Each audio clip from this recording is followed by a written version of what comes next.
Guardian down.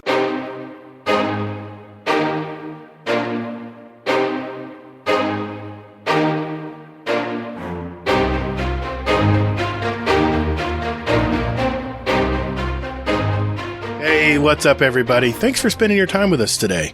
Welcome to episode 165 of Guardian Downcast, a Destiny podcast.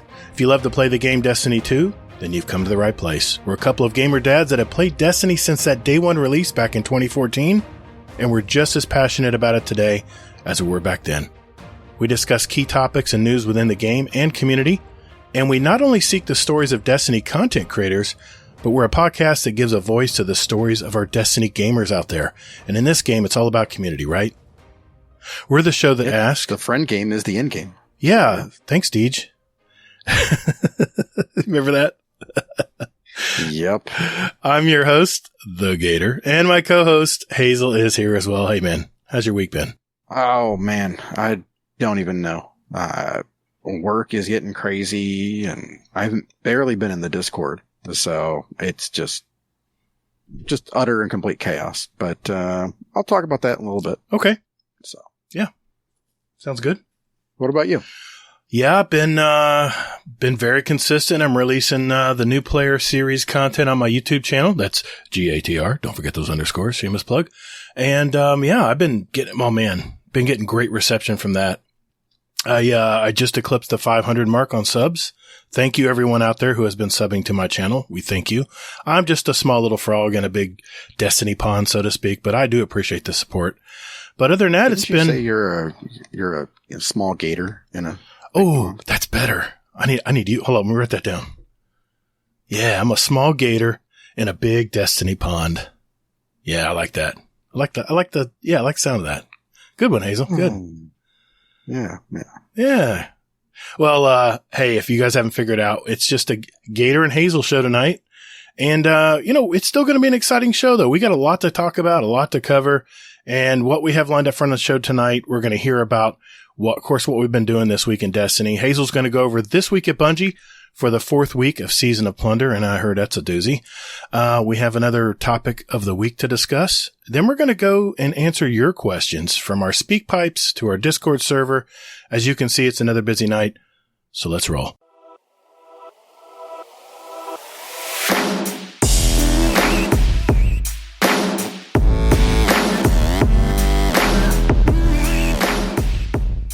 Thanks for listening to Guardian Downcast. You can find us on Twitter at Guardian_D_cast. Or you can find us on Instagram at Guardian_down_cast and see what pics our weekly guests want to share with you.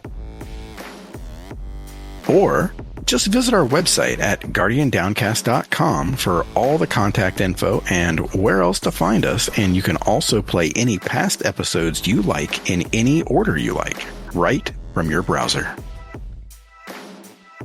Man, don't or me. Hey, Guardians, while you're at it, follow our Guardian Downcast show playlist on Spotify and iTunes. We post those links in our show description every week.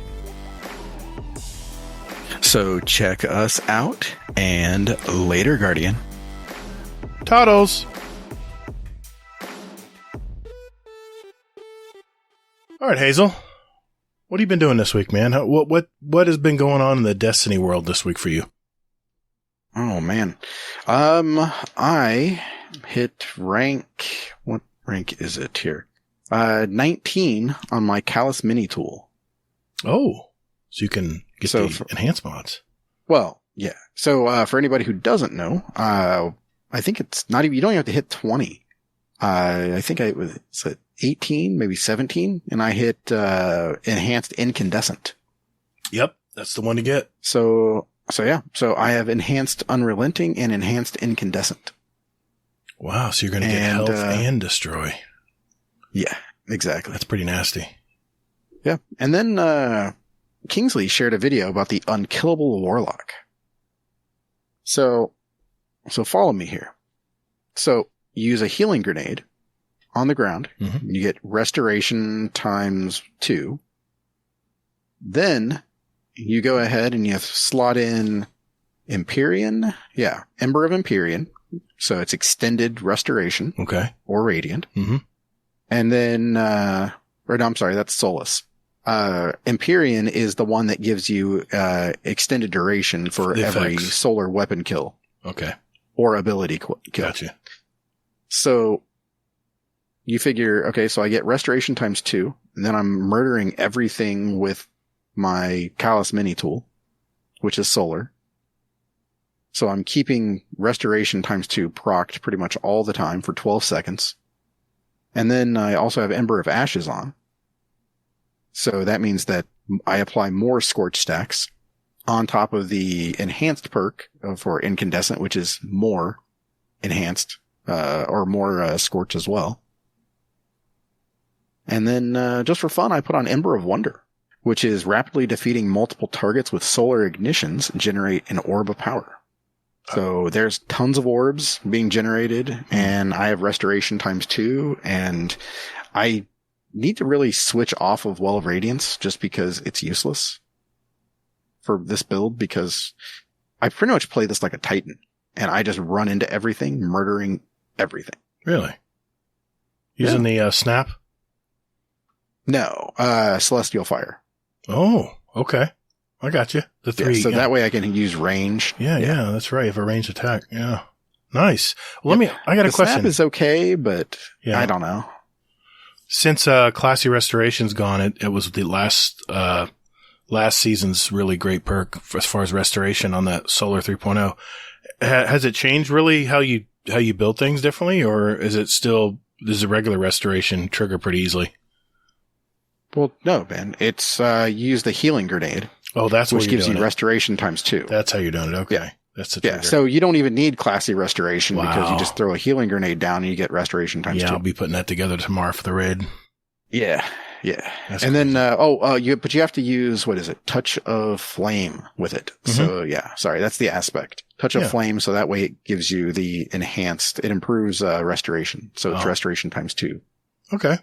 Well, hopefully someone else And out then there you can use, yeah, exactly. Then you can use Icarus Dash or Heat Rises, whichever one you want.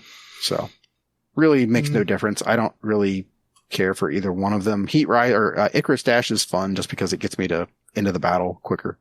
Yeah. So. That's what all the PvPers use if they're going to use that class in the Yeah. Crucible. Well, I don't I know, really I know. PvP too much. So I'm just saying for PvE I got you. measures, it's like, okay, I'm going to do this. I'm going to throw myself into this shit with restoration times 2 and Then smack you can- people around. Then you can, if something's coming at you tough, then you can just Icarus dash away. It's pretty sweet. Yeah. I mean, dude, you don't even have to worry about that. Yeah, you're just unkillable. That's sweet. Pretty Yeah, much. I'll be putting that on tomorrow. Rest assured. Yeah. It's hard for me to get off my it's- void lock, but that sounds pretty enticing. Yeah, I get it with the Void, but with this, I mean, this is the closest thing I can get to a Titan on a Warlock, so I'll take it. Mm-hmm. But one thing I did want to say, though, is that, not to bring the show down, but so I've been pretty much MIA from the Discord for probably like 2 or 3 weeks now. Yeah, I've noticed. And so I'm basically dealing with some stuff with my parents. They're getting older, and my mom is pre-dementia. So she's kind of losing her mind a little bit. So there's that. My dad has Parkinson's. It's just a whole bunch of fun stuff going on for me right now. And I'm basically taking over their finances, making sure bills get paid, trying to get them to move down here closer to me. It's just a whole thing. So if I'm not in the Discord or if I miss somebody when you come in, I apologize. I've been trying to, keep an eye on it and that kind of thing. But, so Brittany, I say all that to say that you can probably catch up to me, maybe in a week or 2. So Don't tell Hades. good that. luck. Oh, too bad. Too late. Hades is like in 3rd. I I mean, know, he's moving fast. I Yeah, just ranked yeah. up today Where are and he you was at? like, I just hit 59 today and Hades is like, no, I almost caught you. I'm like, no, so sad. Yeah. Yep. Well, man, I know we've been talking about it for a few weeks now. I'm sorry you're having to go through that, man. And hey, that's why we're a team, right? I'll take over when, I had some rough times with my dad just about a month or two ago, and you covered for me in the Discord. So yeah, man, we got your back. We'll cover you. No big deal. We'll get you. Yeah. I just, I appreciate you. I mean, and you have a job, a full-time job, and you have a family to run and a little girl. Yeah. I mean, that's a lot, man. That's a lot. So no one's going to fault you with it, with being a little less, present. We understand. Yeah. But I hold myself accountable. That's my thing. Mm-hmm. So I love our community, and nothing makes me laugh more than to see average D2 player in there, like, giving me shit about saying good morning, everyone. And he's like, hey, it's afternoon here. So it just makes me smile. It does. Makes me smile. It does. So, yeah. But yeah, I'm still playing, that kind of thing. So, I did throw out 2 scrims, FYI. Mm-hmm. So there we go. I'll talk about that probably at the end. Yeah. We'll do that with announcements. Yeah. That's exciting. I'd already joined it for the first one. Yeah. Yeah. What about you, man? What have you been up to? I'm creating more content this week. We had our latest playing favorites out this week as well. So I've been working on that. Mm. And of course, a YouTube channel and hey, I got to play the game too, right? I played this week's story. It was very short, which I've kind of appreciated because, I wanted to get caught up on the story, but, what is up with these stories? It was really short. It's like they're just like throwing shit at a wall, hoping it sticks, I guess. I don't know. But we have a question about that. But go ahead. Good. Once you talk about, the season or like the story, I'll throw in that question. All right. Sounds good. Yeah. We'll probably do most of our discussion in the TWAB because it's pretty spicy this week. Did you see the same 12 I saw? Yeah, I saw it. Yeah, there's been a lot of shit in this talk. Well, there's been a lot of talk around the community lately, and we'll get into it. But yeah, I've been I've been doing my bounties. I'm at rank 94, 93 on my season pass now. I'm getting there. Can't wait to get that multicolored ornament at the end for level 100 for that new fusion rifle. It's gonna be pretty cool. Psychedelic, to say the least. No, I've just been, I kind of have my routine I do every day. And then, I don't even think I've raided this week yet. Well, I've got 2 back-to-back raids this weekend, so I'm looking forward to doing those. In fact, Mr. Monkey's son is we're going to be running him through his first King's Fall tomorrow. So he's got a lot of support around him. He privately put this together for the last couple of weeks. I'm looking forward to his son realizing how cool raiding is, It's really the coolest thing in Destiny 2. But yeah, that's been it pretty much for me. It's been kind of a lighter week. Last week I know I was talking about how it was like the most perfect week, and it was a little slower this week, but that's a good thing sometimes. You got to recharge and play at your speed. So that's what I did this week. But did want to throw out that 2 questions. One of them is from Hammer Crasher. Mm-hmm. Question for the show. Have you noticed the pirate hideouts have been repurposed lost sectors for Mars or from Mars and the Tangled Shore? Do you think they'll be bring back Master or Legend hideouts later this season? Seems like a lot of effort to put hideouts together to only run them one time. Yeah, I'm loving those hideouts. That's when I complete my expedition and it's time to go raid, time to go plunder the boss. That's the most exciting thing for me, is getting that treasure, that artifact to bring back. And I always do it solo because it's not really difficult to do. You just got to pace yourself. And I didn't even notice that it was repurposed until Night Demon said something last week. I was on the Guardian Hub podcast last week. Shout out to Sin Media. He messaged me and wanted me to, Kingsley had COVID and Dez was having, I don't think he could make it that night. So I filled in for him and we discussed that, and Night Demon jumped in and talked to us as well. And he's like, yeah, did you notice it was a lost sector? I'm like, no, man, I thought it was just a brand new map, brand new, play area. And then I started looking around this week when I did, this week's. I'm like, sure enough, it is. It's a repurposed lost sector. The way they deliver it though, it's really tricky. It doesn't feel like it. But yeah, that would be kind of cool. A master one? What do you think? Oh yeah, I think it definitely needs master stuff. I mean, me, I'm all about the in game and the hardcore stuff where I'm like, make it harder on me. I want to feel it. Hashtag 5%er. Hashtag 5%er, man. Pinky in the air. There we go. Yep. Sorry, I have to give you our time over that. Hey, no, I mean, the thing is, though, is that, I mean, call me what you will, but I'm just giving you shit. I love doing the hard stuff. No, I get it. But no, I just like doing the hard stuff. I know. I totally get it too. I mean, there's just something about it where it makes me feel like I accomplished something because for the most part, I mean, we are stupid powerful in this game. Yeah, we are. And it just doesn't, I mean, it just seems sort of like we're almost gods. We're pretty dang close. Pretty much, yeah, exactly. I mean, look at all the trees, what we can do now. Jeez. Well, exactly. And if I can find like some content where it actually is a challenge and I'm actually afraid of dying and things like this, it's like, okay, that's good. You know, it makes me feel, I guess, human. Makes me feel vulnerable, like the Legend campaign. Mm-hmm. I give you shit over it, but the reason why I give you shit over it is because I like to do a lot of stuff solo. I'm one of those solo players out there that likes to try to grind through some of the tougher stuff without having to get in a group. And it's not that I'm antisocial; it's just my introverted ways. It's kind of my way I recharge. And sometimes I'm just a loner when it comes to stuff. I'll put, I'll get on PlayStation. I'll put that I'm not online. I'll be hidden, and my clanmates know I'm there. But there's times when I like to jump into some harder stuff, but I know I can't do it alone because it's just hard enough where I need someone to help me. And that frustrates me a little bit, but hey, that's what it's there for, right? It's for the people who want to step it up and, let the world burn a little bit, right?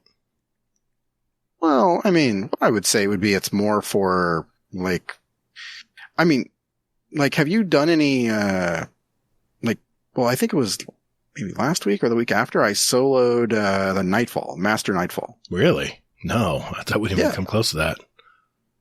I don't think so. I mean, it's just one of those things where it's like, it's just fun to kind of feel humble again.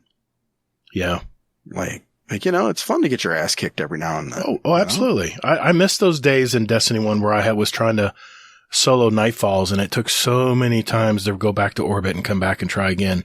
But you would learn on each encounter what worked and what didn't work. And eventually you made your way through it. And when you got it done, you felt like it was an accomplishment. And of course you got some cool loot. You got some cool loot too. So exactly. Which is why I love doing Grandmasters. I mean, because for the exact same reasons that you said there is that, like the first time you're going through it and you're like, okay, this is a slog and I don't know what I'm doing and everything else. It's just all about the learning game. Right. Right. What was the other question you had? So the other one, follows up directly to this from actually Average D2 Player. Question for the show, possible spoilers.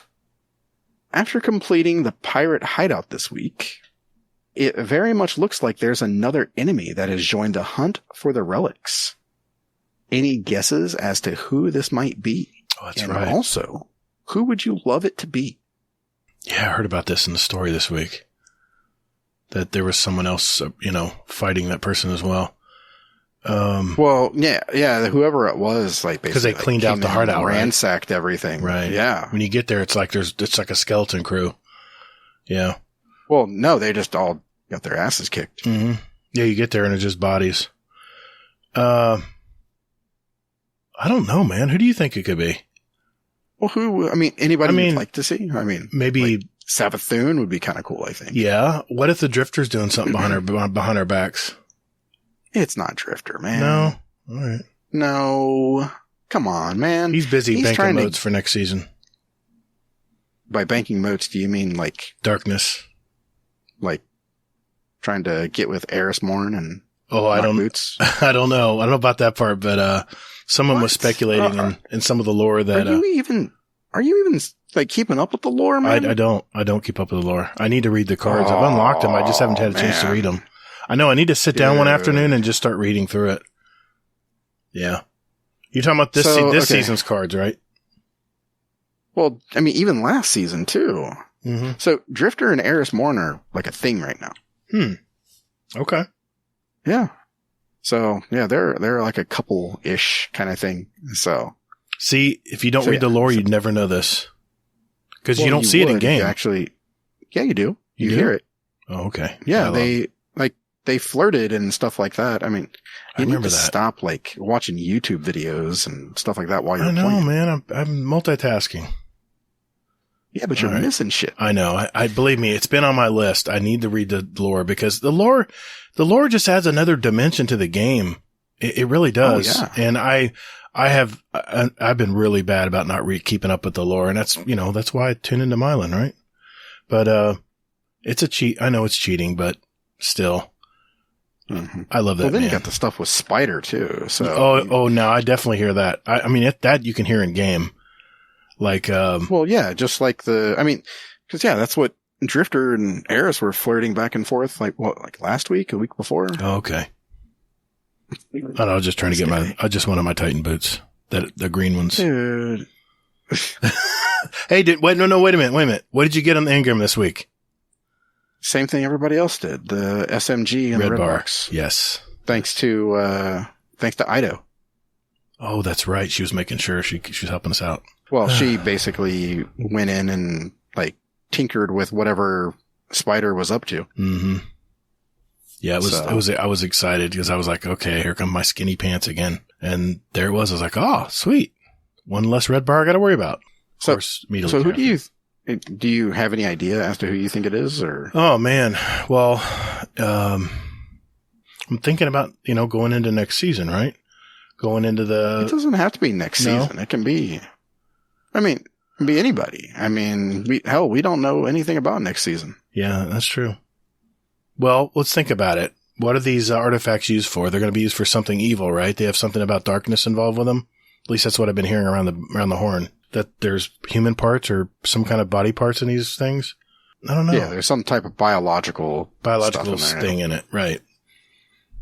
Man, I'm drawing a blank. I really have no clue who could be competing with us to get those. No, I don't know how far into this they're going to go, but I'm thinking it's going to be some half-hearted BS. Like it's going to be Spider trying to like screw us over. I hope it's not. I hope it's something more creative than that.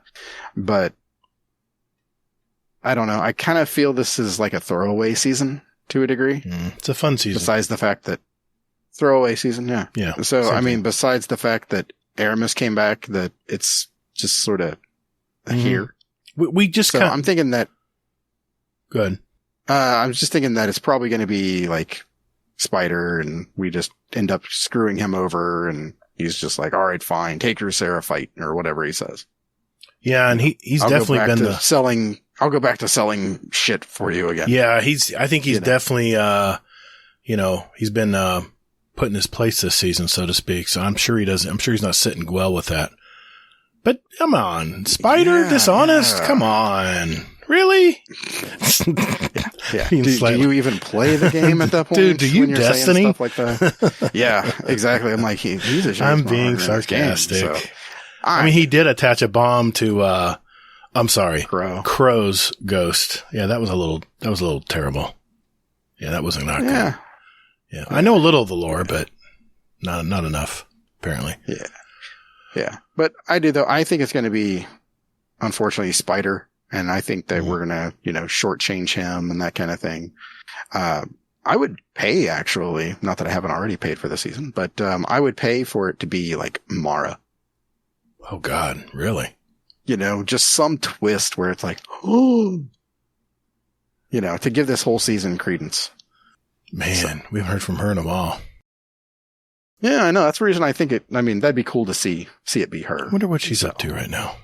Yeah. I don't know. Wait for that OnlyFans. But, yeah. I'm in. Sorry. I'm in. Hey, whoa. What? She has an OnlyFans channel. I'm in.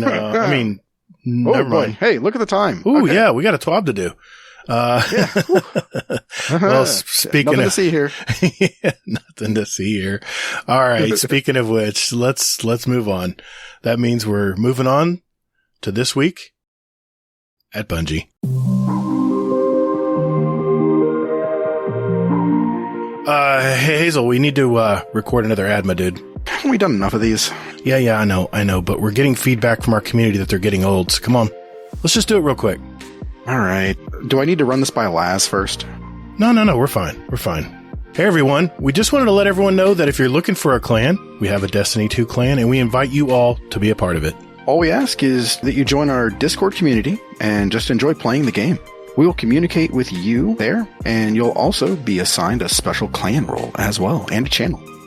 So look for the invite link in our Discord, in our GDC clan channel, or you can click the link right down there below in our show description. Yep, our Discord community is pretty awesome, and we have hundreds of active, like-minded Destiny 2 gamers in there. Also, we have a special 100.io bot that can put together groups for whatever you want to get done. So hit that link, join our community at discord.gg/guardiandowncast. And if you want to be in our clan, just let one of our mods know, and we'll open the door for you. All right, enough of this shameless plug. That's it. Cut. Okay, fine. Jeez. Later, Guardian. Laz? No, okay, I'm out.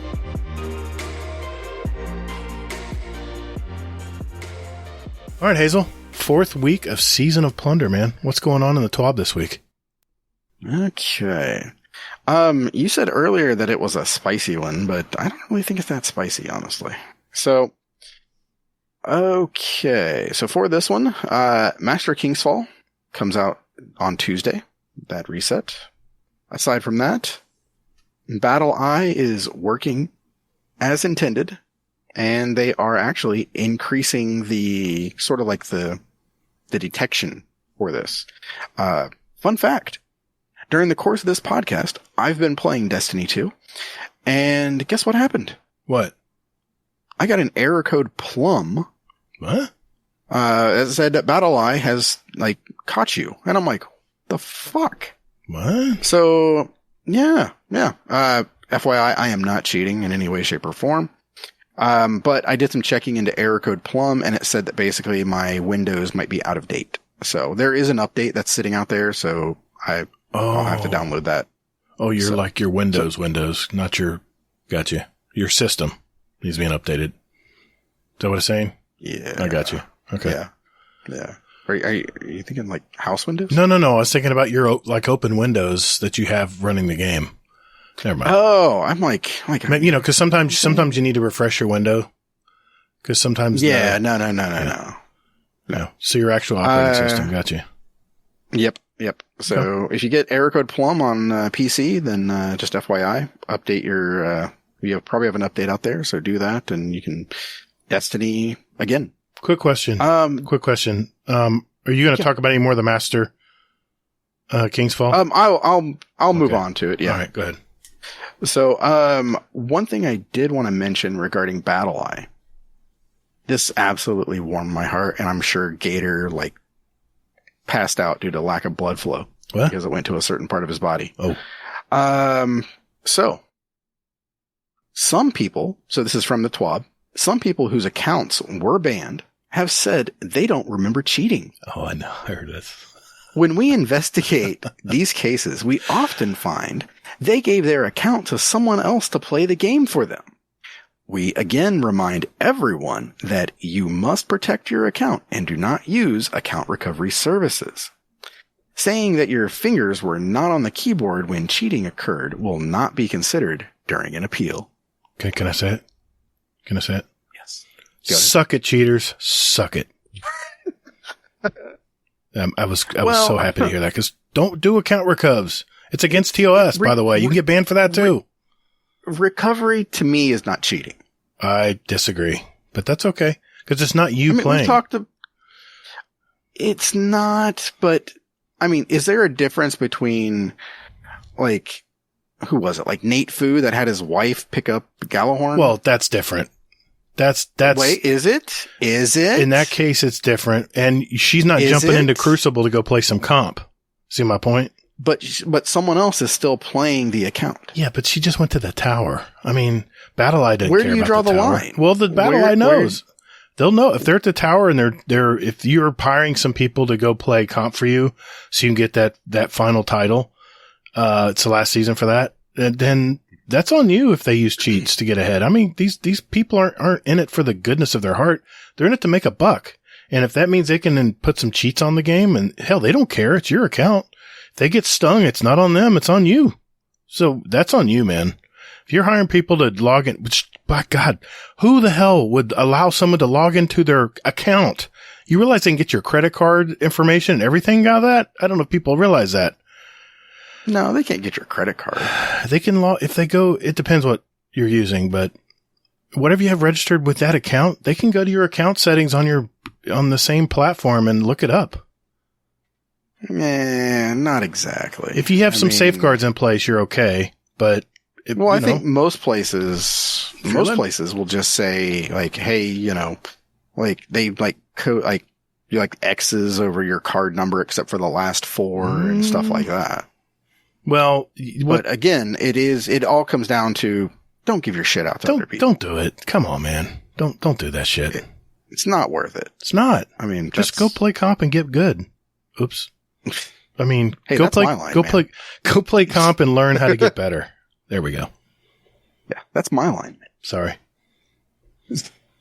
Okay. Iron Banter, a post-eruption look. All right. So, Iron Banner. Okay, everybody pretty much liked Eruption. I love it. Like with anything, there's always going to be some people that don't like it, but piss on those people. We don't listen. We don't care about those people. They don't like anything.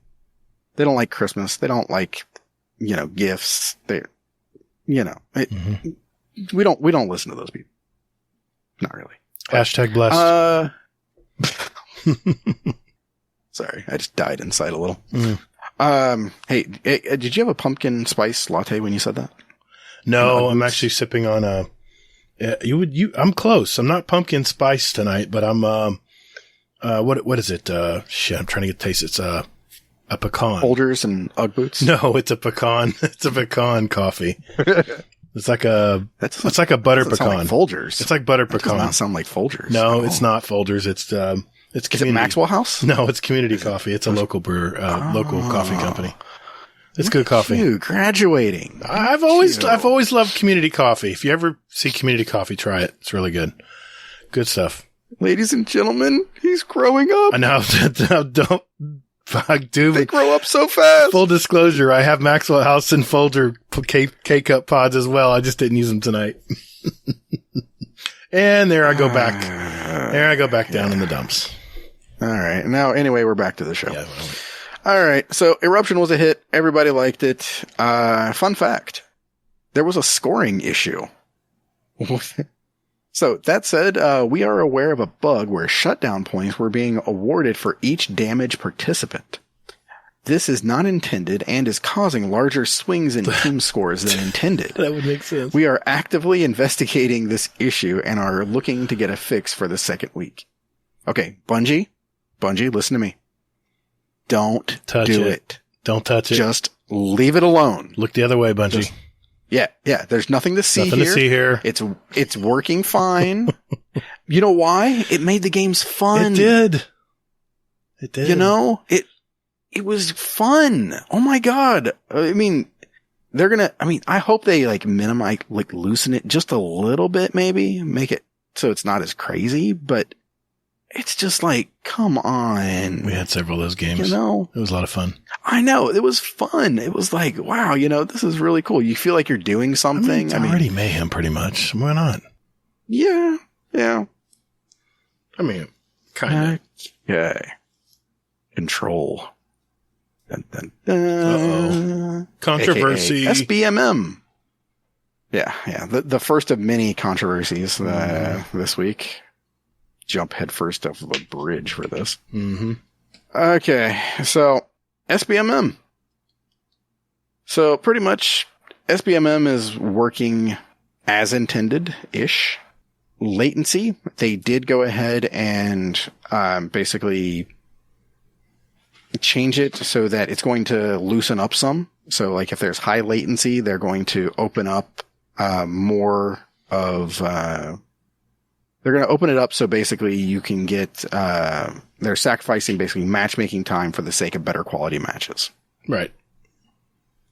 With latency. So again, as with anything, if you're in the middle, you're not really going to experience any issues. If you're near one of the ends, it will take a little bit more time. If it does take more time though, real quick here, it's going to search for better connection quality. over skill. Mm-hmm. They said, I don't know why they're stating this, because they already said they were going to fine tune it over time.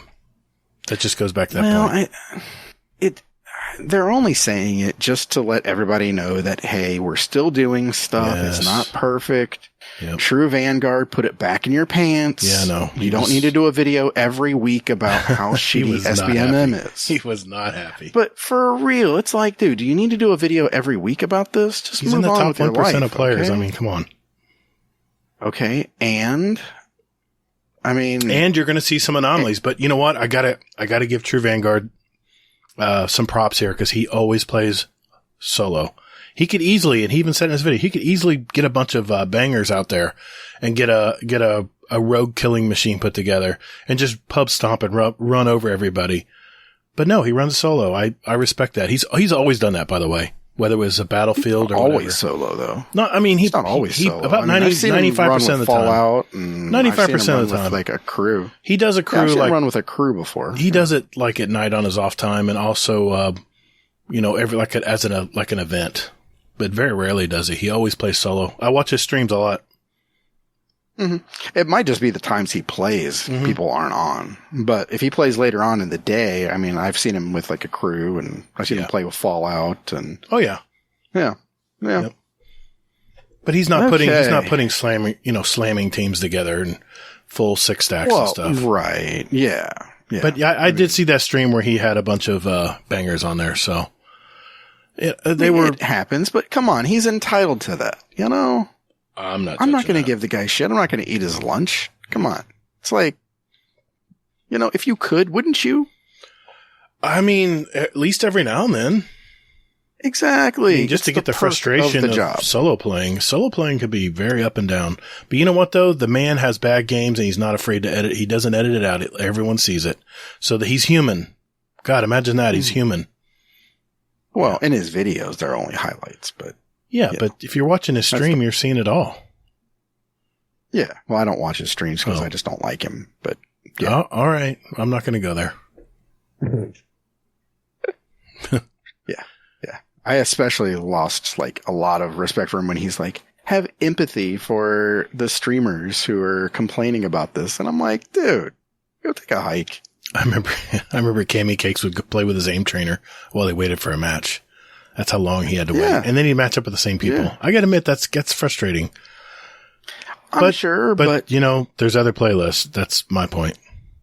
Well, there are other playlists, and the other side of it too is that, I mean, this is a hot take, super spicy. Destiny PvP is not competitive. I've come to that.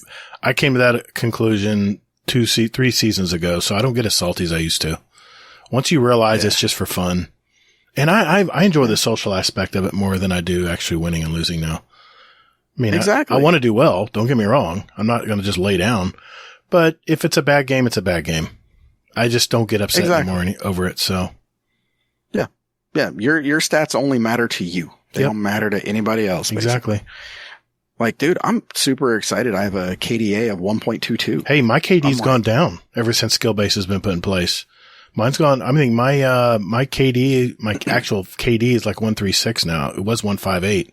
So, I mean, it's definitely taken a dip from the skill base, but hey, I mean, that's the way it goes. If I want to play control, I got to play skill based. Yeah. So exactly. That's the way it is. Yeah. Well, one thing regarding controversy this week is the quitter penalty. So, they basically go on to say that, that it is basically, the suspension timer for control are temporarily shared with the competitive playlists. So Glory and Trials. They are actively working on separating the suspension timer for competitive versus control. Because I don't know if you saw this or not, but if somebody like got the quitter penalty, it said like it was for comp. Yeah, I noticed. I figured it's just a placeholder. Yeah, that's what I figured when I saw the thing. I don't even know the last time I quit a match. I've quit before. I just stick it out. I'm just like, it makes no difference to me because my numbers are my numbers and it is what it is. I think it affects your elo even if you quit. So maybe not. I don't care. I mean, I'm not all I'm about sure that it stuff. does. But I've had to quit before because my wife will walk in and she's like, I need you to go help me with something. I'm like, okay. And I got to quit the match. And yeah, I'll get the warning. I've never been timed out though. Yeah. I mean, I know Gambit has one. Yep. I've done that too. Thing. Where I had to back out and I was like, oh my God, there's a quitter penalty here. Okay. Yeah. Oh well. So yeah, it's a placeholder. It is active and it's just, again, designed to discourage, quitting. What a thought. There's been a lot of flack over this, especially from a lot of, content creators out there have said, well, what if I need to, clean up my dog's throw up or something? And I'm like, well, the way I see this is you do get a warning, right? How many times do you need to quit in the course of a day? Yeah, exactly. I mean, that's the thing is, I mean, and that I don't know. Apparently I'm guessing that quitting is more common amongst streamers. I mean, that's kind of the only thing I can imagine being the issue here. I know I saw one video, I think it was Astacross, and he basically made it sound like quitting is sort of like a thing. Oh, a lot of people do it. They got to save that KD, man. You know what's funny is if you look up someone's stats on Charlemagne, it'll tell you how many games they've quit. It'll show incomplete or quit games. I'm curious. I'm going to pull that shit up for me. Pretty sure it's in there. Huh. Now, while you're looking that up, I can understand why some content creators say either, maybe they get dropped or maybe they get kicked, maybe they get a Weevil error or whatever. DDoSed, something, sure. Whatever, smoke a joint, whatever they got to do. But the thing is, we are explicit, folks. We are not for kids. So just know that. I mean, the only thing I can think of is if they do get kicked, and maybe they had to go clean up their dog's throw up and then they get kicked and then they're timed out automatically for 30 minutes. That's their content. That's their job. So a 30-minute suspension from playing it's a killer for them because how are they going to fill that time? They can't play any Crucible for 30 minutes. That's, I can see from their point of view that can be a little harsh. Maybe two warnings. I don't know. I don't know, man. I just think they just need to be aware of what's going on. No, it's not. Okay. I know I've looked it up in, I think maybe it was Tracker Network, but it'll tell you how many games they've quit or incomplete games. Maybe that's how they list it, but. Yeah, I'm sure it's in the Destiny tracker stuff, but yeah, not in Charlemagne. So okay, good to know. Yeah. So people are just saving that KD. I mean, KD. People do look at it and they judge based on KD. It's unfortunate, but that's just the way it's always been in shooters. Man, what's your KD? You want to join us and play Crucible? What's your KD? Yeah, they did that in Call of Duty all the time. Exactly. It's just. I mean, it sucks, sure, but it is what it is. Yeah, but don't quit a game if things. I mean, that's not the way life works. Yeah, if things aren't going your way, you just can't quit. You got to stick it out. You got to figure out how to make it work. There, free life tip right there. Wow, there we go. Wow. That one's for free.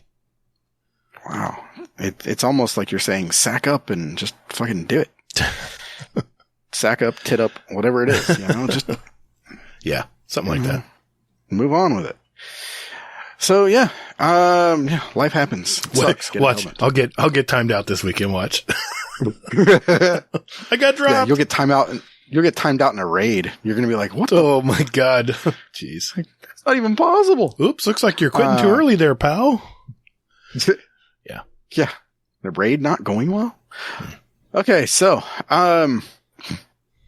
coincidentally enough, I was watching a Paul Tassi video because I got bored at work, and he was talking about like ways to improve the quitter penalty and that kind of thing. Mm-hmm. And he said the damnedest thing. He goes, "What they need to do is to change the map weighting." And I'm like, map weighting? Is that even a thing? Like, I mean. Kind of seems like it is, but at the same time, it was like, I don't know. All right, hold on a sec. When you say map weighting, W-E-I-G-H-T, right? Like weighted? Right. What do they mean by that? So like how often it plays the map? Correct. Okay. Exactly. Okay, I want to make sure I understood that. Yeah. So, yeah, that's what that means is basically that you're going to see certain maps more often Gotcha. and other maps less often. Gotcha. So what they basically came to is that, hey, you know, if people are quitting, like, what can be done? And what they found is that there's one map in particular that a lot of people are quitting out of. Now, they never said which one it is, but I have a feeling that we're going to see less of a certain map going forward, which is good for me because I hate the map. I'm going to say it's a newer map, by the way. So, all of that being said, in the interest of transparency, we would like to share our current map selections for Control. Disjunction and Cathedral of Dusk, basically the two most recent maps, have increased weighting. Then they have normal weighting, which is basically all, like, the rest of the maps.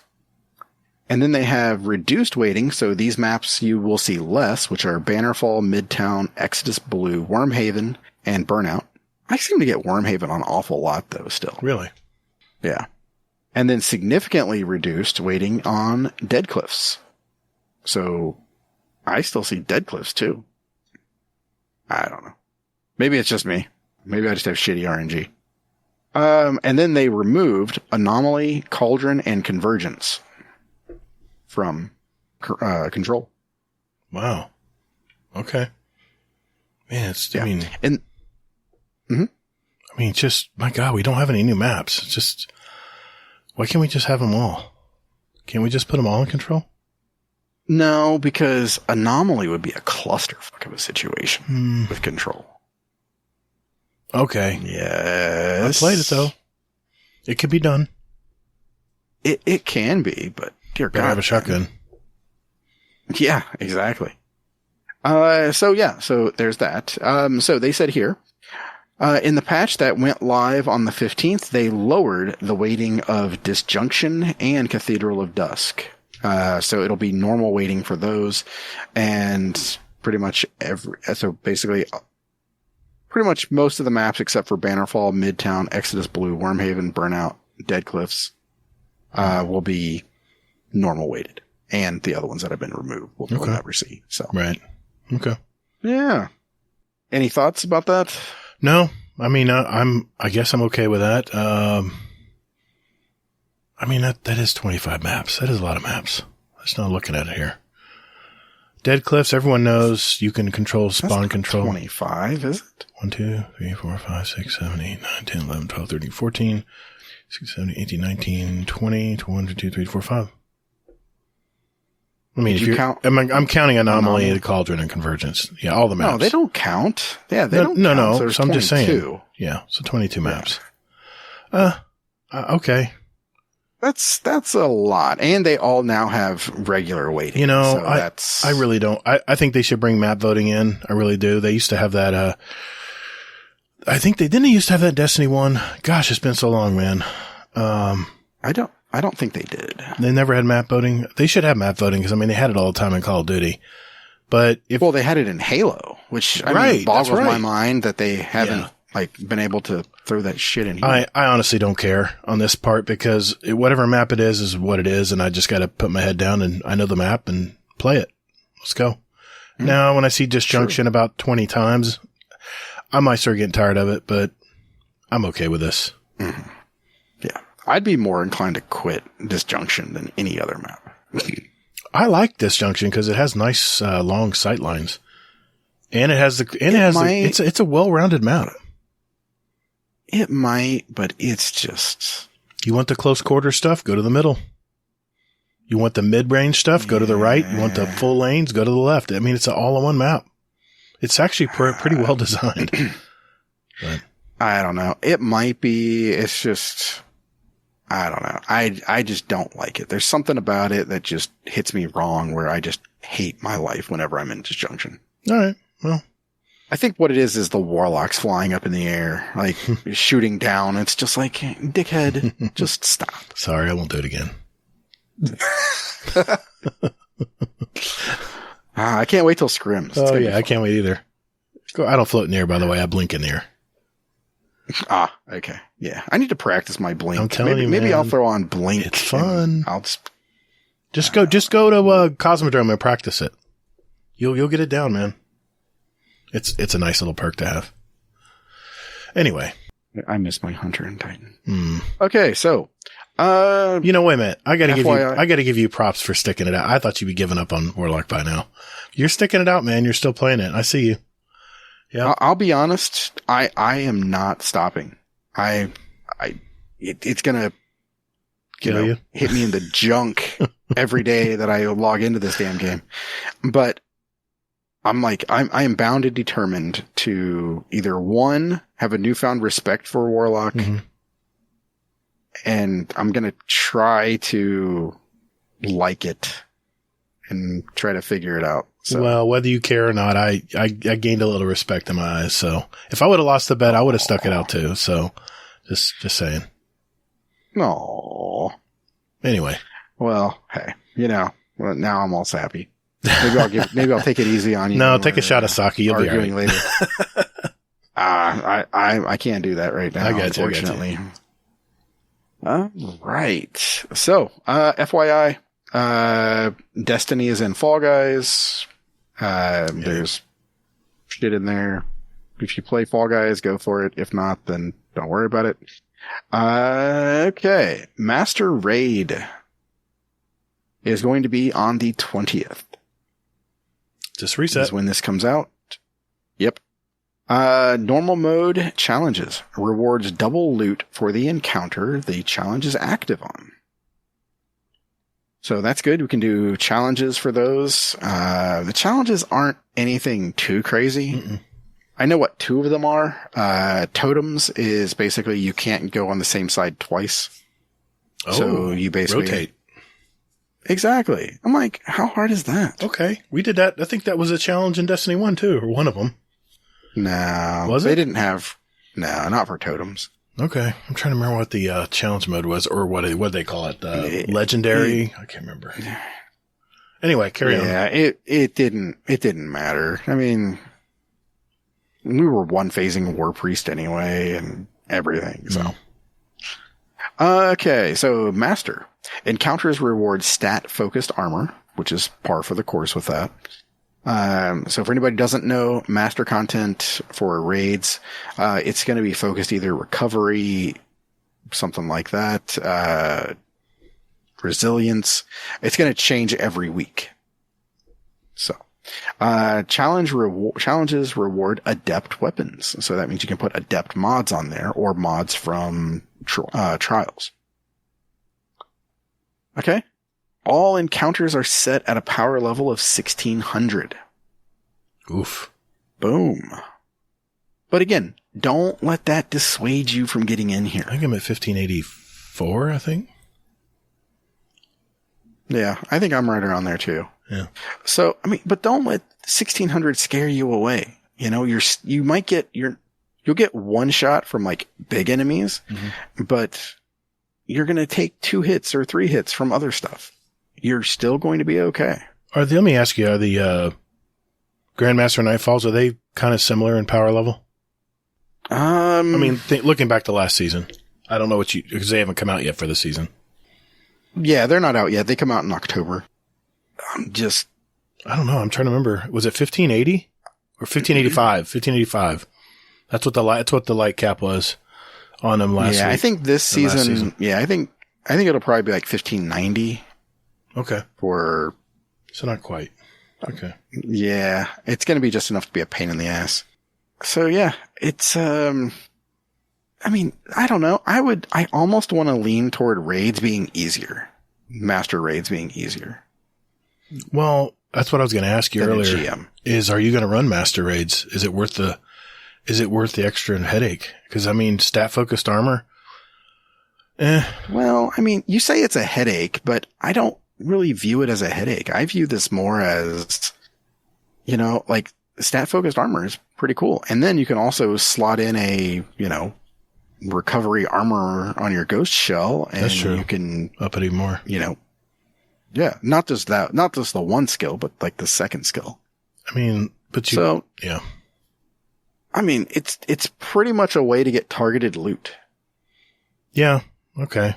You can only do 3 a week, so I mean, as far as your players. Yeah.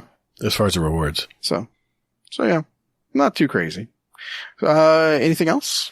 Well, it says you can get adept weapons. The problem I have with doing a master is I don't want adept weapons because I'm going to craft mine for enhanced, and you can't craft adept weapons. So that's kind of demotivating for me. I honestly think enhanced perks on weapons are better than adept in some cases. Ooh. It's a slight advantage with adept weapons. Oof. I don't know if it's that much, though. When I have enhanced firmly planning and I'm getting crazy stability, I don't know. I'm not worried about enhanced stability mod. I don't know. I'd have to test that, I guess, and see which is better. Yeah, but that's the thing, though, is that, I mean, I mentioned this before when they were talking about, like, adept weapons and then crafted weapons. I mentioned it way back when I was just like, well, I mean, which one's going to be better? Because, to me, adept should be better. Because adept is tied to harder content. Higher level content. Makes sense. Exactly.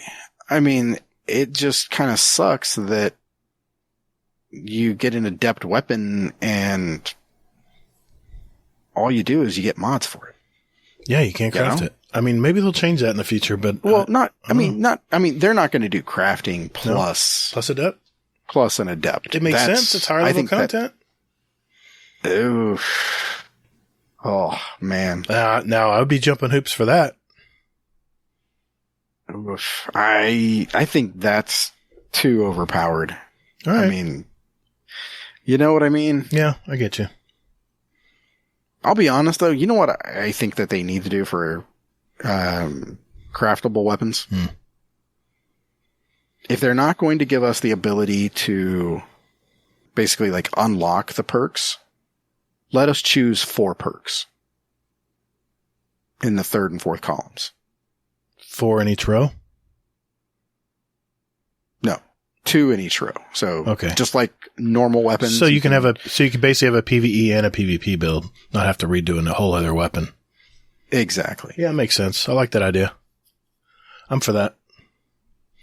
Because you can do that on like the seasonal weapons. You can get, 4 perks on it. Mm-hmm. You can do that on like the adept weapons too. Right. So, you'll see. All right. Shit's broken. There it is. Nothing really interesting there. Just the normal shit's broken stuff. Well, they mentioned movies. Yeah. Oh, yeah. They mentioned a patch on September 20th. I just got a tweet from Bungie Help that they're delaying that. So stay tuned as far as when the next hotfix will come out. Sure. Okay. Yep. So mention. Yeah. Okay. Movies. Art. Links are broken, so I can't see if they're awesome, but come on. It's Destiny. It's the community. It's got to be awesome. Mm-hmm. Okay. One more moment, for your time for a friend. So, Drew, in the player support and community mod lead, aka Dorado, he was talking about Seraphim Crypto. Seraphim Crypto was another community manager or community lead that passed away a couple months ago. And in honor of Seraphim Crypto, they are giving a emblem. And it's, let me see here. What is the name of it? Here it is. Seraphim's Gauntlets. So that code, for anybody who's interested, is X as in X-ray, V as in Victory, X as in X-ray, D as in Delta, K as in Kilo, J as in Joker, C as in Charlie, V as in Victor, and M as in Mike. So, there you go. Get that emblem and support Seraphim Crypto and the community. Okay. Aside from that, Hippie goes on to say, hey, play Fall Guys. We're on there. It's fun. Shit like that. Drink water. And I should go. Love that tag. One of my favorite tags.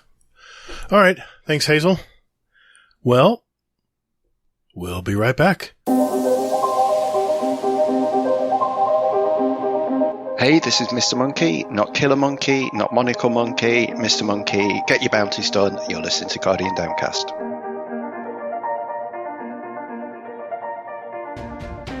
All right, Hazel, before we move on to our community questions, we had a question from Ronan Red Lion, and he said it was more of a discussion. So I figured, okay, let's have a discussion over this. And he said his question to us was, what has your LFG experience been in Destiny 2? What would you say about LFG options to a newer player who isn't established with other acquaintances to play with? And I figured we would, just see where we each side on this argument. So, do you want me to go first? Or you want to go first? Go for it, man. All right. I'm not a fan of LFG. I've had very bad experiences in Destiny 1 with LFG, and I know the LFG experience has probably improved a little bit over time, but my advice would be to join a community. And if it's not ours, there's a lot of communities out there. Join some clans, look for some clans that fit your style, jump into some discords where you get along with the people. And I mean, that's what we've been doing. A lot of people we need to go to LFGs because we have bots that put games together for everyone here. And I mean, we have hundreds of players now that can jump into these games. So there's a big pool of players. I mean, a lot of them are active, and it just doesn't make sense to go do an LFG anymore. So my experiences is I haven't done any in Destiny 2. I did a lot in Destiny 1, and I remember trying to do an LFG playing Trials one time, and they said, if your elo isn't this, don't even bother. I'm like, man, what kind of crap is that? You want someone to play with. You're out there reaching out to the public. Hey, we want someone to game with us, but they got to be a certain level. Or everyone knows about the must-have Gallahorn experiences. Or I'd jump in at an LFG and they go, okay, show me the emblem. I'm like, what? Show me the emblem that you've done a legend raid. I'll go, what?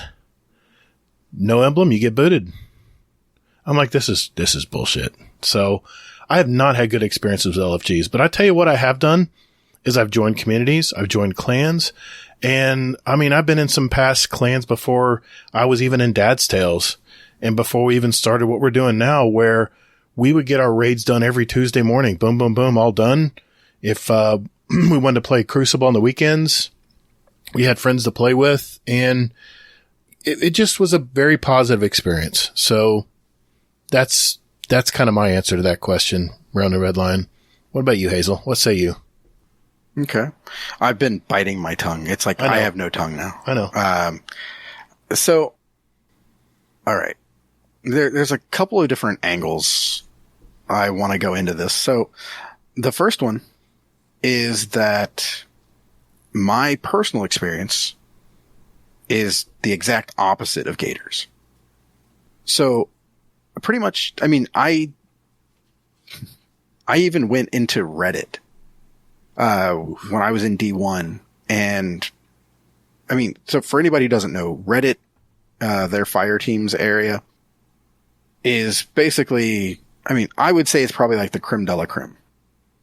It's pretty much the elites will go there, and they'll say, must have Gallahorn, must be, 15,000 power level, whatever it was at the time, and must have emblem, all of that.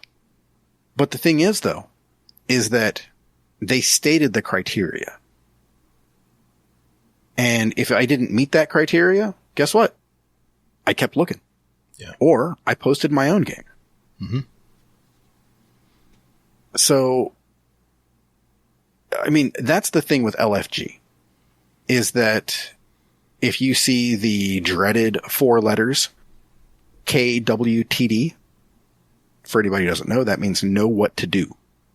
Okay? Mm-hmm.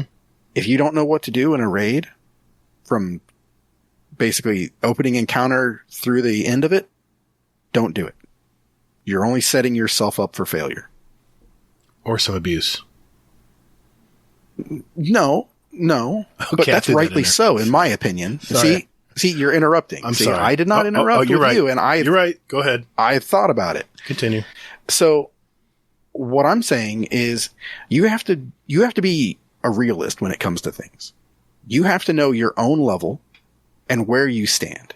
If you don't meet the criteria, don't bitch about it. Just move on with your life and post your own game, or just sit and wait and watch. I mean, 'cause see, I used to do both. I used to go like, oh man, like right now there's a Master Nightfall 1590 plus. I'm not 1590 plus. So you know what? I'm not going to sign up for that. So you have to be a realist. Like with Gatr, when he was complaining about, like an ELO of whatever, and he's like, come on, man, I just want to play. Then what I would say for you would be to go ahead and set up your own match. So that way people can play with you and they don't have to worry about that ELO requirement that other group had. Because when people say know what to do, in my experience, it's either one of two things. Either one, they're looking for somebody who knows what to do because they've been playing the game for 3 hours and they just want to finish the raid. Mm-hmm. Or it's somebody who's a parent or, has limited time and they just want to get in, knock the shit out and move on with their life. So that's my tips for LFG. And I'll be honest, again, my anecdotal experience is that I've been doing GMs through LFG with no mic, no comms, getting through it just fine. Of course, there are some situations where we don't finish it. It happens, it's just something that does. It is what it is. Hawks and myself, go Hawks. We did an LFG GM where we just needed a third, and it was for it's the one on Europa. That's the big pain in the ass one, the Glassway. Mm. And it definitely not an easy one, but it was fun to do that though. We didn't even, Hawks and I had comms, the other guy didn't, but it was fun, Those are my thoughts. I'm just curious, how do you communicate if you don't have a mic in a raid? How do you know who's assigned to what? Is it chaos mode? Well, no, raid is something else. Raid you definitely need a mic for. But now there are some, GMs no, not at all. It's a strike. We all know the strike. It's just okay. Yeah, and that's the thing too. Is that okay. In preparation, because we knew this was going to be our question that we were going to talk about. Mm-hmm. So I did some prep work. And I was looking at LFG just to see what it had. And it was basically things like 1590 plus, Master Templar Challenge, finish with challenges. 7 wins card, Triumph console, chill. For the Nightfalls, they're like, bring mods. So if you don't know what you're doing, watch a video.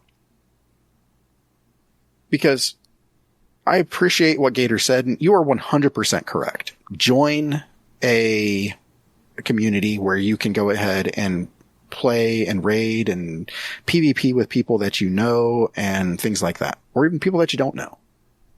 But to me, the hard part for that is it's hard to join a community. It's daunting. You're an introvert. isn't it scary to join a community for the first time and then you don't know about saying hi to somebody, and it's just awkward. That initial stuff is awkward. Yeah. When I joined Dad's Tales, I was just breaking up from a clan. In fact, I was just looking for a fresh start, and yeah, I didn't know anybody in there. And if it wasn't for people like Drafty who reached out and said, hey, or tried to high five me in the tower, because we're both in Florida, that kind of opened the door for me to get involved in the community. And that's why when anybody who joins our Discord, I tell our mods to tag me, because I want to make sure I personally welcome them into the Discord, because I want to make people feel like I did when some of the choice people in the Dad's Tales podcast Discord reached out to me, because I'm pretty much a loner when it comes to playing Destiny. And I know we have people in our Guardian Town cast, our first clan, who I'll never see them, because I've known them for years. They play solo, but they want to be part of a clan. They want to be something bigger, be a part of something bigger and help contribute to the clan XP and etc. But I think, yes, to answer your question, it's very daunting. And for a lot of people, we've had a lot of folks coming into our Discord here lately that have said, listen, I haven't played Destiny since, Destiny 1. And I looked at the new Lightfall trailer and I thought that looked really fun. So I'm trying to get back into it. And yeah, we had so many people reach out and say, hey, man, we'll get you covered. Whatever you want to work on, we'll try to point you in the right direction. Exactly. But you won't ever get that from an LFG. LFG is so much colder, and it's all business. LFG is basically, like you said, yeah, it is all business. Yeah. It's basically people with like-minded mindset. Now, I will say, though, the exception to all of this is the 100.io. Yes. Because they kind of give you like a little questionnaire, and they say, hey, you fit with this group. Right. And then they put you in a group of people with the similar mindset. So are you looking for having fun? Your age range? Are you dad? Things like that. Yeah. I don't know how far into depth it goes nowadays. I think they have parent or something like that. Some kind of categorization like that. That has kids or something. I don't know. But yeah. But I mean, that's how Admiral Nips, joined his clan. That's true. So, I would say that, if you're just starting out in this game and you do want to join LFG, do it. Because you're always going to get asshats. You always are. But it's not all that this community is built on. In my experience, if you just follow the tips that I gave you before about just read the description, if you know what it means, then go with it. If you don't know what it means, then don't join it. If you have a doubt, don't join and it. That's fine. Yeah. Exactly. And you're going to have a much better experience. Yeah, and then, real quick, I was just going to say, don't be afraid also if you do an LFG on either the Destiny forums or 100.io, don't be afraid to put in there, chill run. I'm learning. I don't know what I'm doing. And you know what? You're probably going to get people that are going to, depending on if you say like 5 minutes from now, you may not get as many hits, but if you do that and it's early enough, plan ahead. You're going to get like people in there. You're going to want to Sherpa you, and people that are going to want to carry and things like that. So the amount of asshats that are in the community is not nearly as bad as people make it out to be. And I speak as being an asset. So you called me an asshat last week. Am I an asshat? I think I did. Okay. I'm both asshats. No, not when it comes to this. And I'm not really an asset either, but yeah, I get you. Yeah.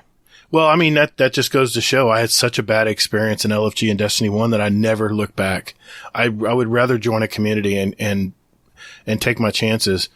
And just for the record, when I was looking for a trials and they were looking for Elo, I did put my own post in, and eventually, it took a while, but eventually 2 other people did join me. And, no, we didn't go flawless, but we learned. We all learned together. One guy came in and I remember him saying, all right, so how much have you played? I'm like, well, I know how to play Crucible, but I haven't really played a lot of trials. And he's like, all right, man, we'll see if we can get you to 3 wins. How about that? He was really cool about it. And that was a good experience. But it doesn't outweigh all those bad experiences where, and I know the feeling. I know the feeling, guys. You're in a raid. You don't know anybody in the raid and you don't know what you're doing. And you just kind of go hide in the corner and don't say anything. I know. I see you. When you're in a group and I don't hear anybody talking on the mic, I know what you're going through. Don't be afraid to speak up. Say, listen, hey guys, I know you guys are talking about which way you're going to do this encounter. I'll just be honest here. I don't know what I'm doing. Okay. Is that cool? If it's not, I'll leave. But I just want to let you know, I don't know what I'm doing here because guess what? The way raids are designed today, they're going to know really quick if you don't know what you're doing. So just be honest. Yeah. Be honest. Say, hey guys, I'm sorry. I read the post. It didn't say that I needed prior experience or anything. I'm just letting you know I haven't done this before. And if that's cool, fine, I'll stay. If not, you guys can find another player.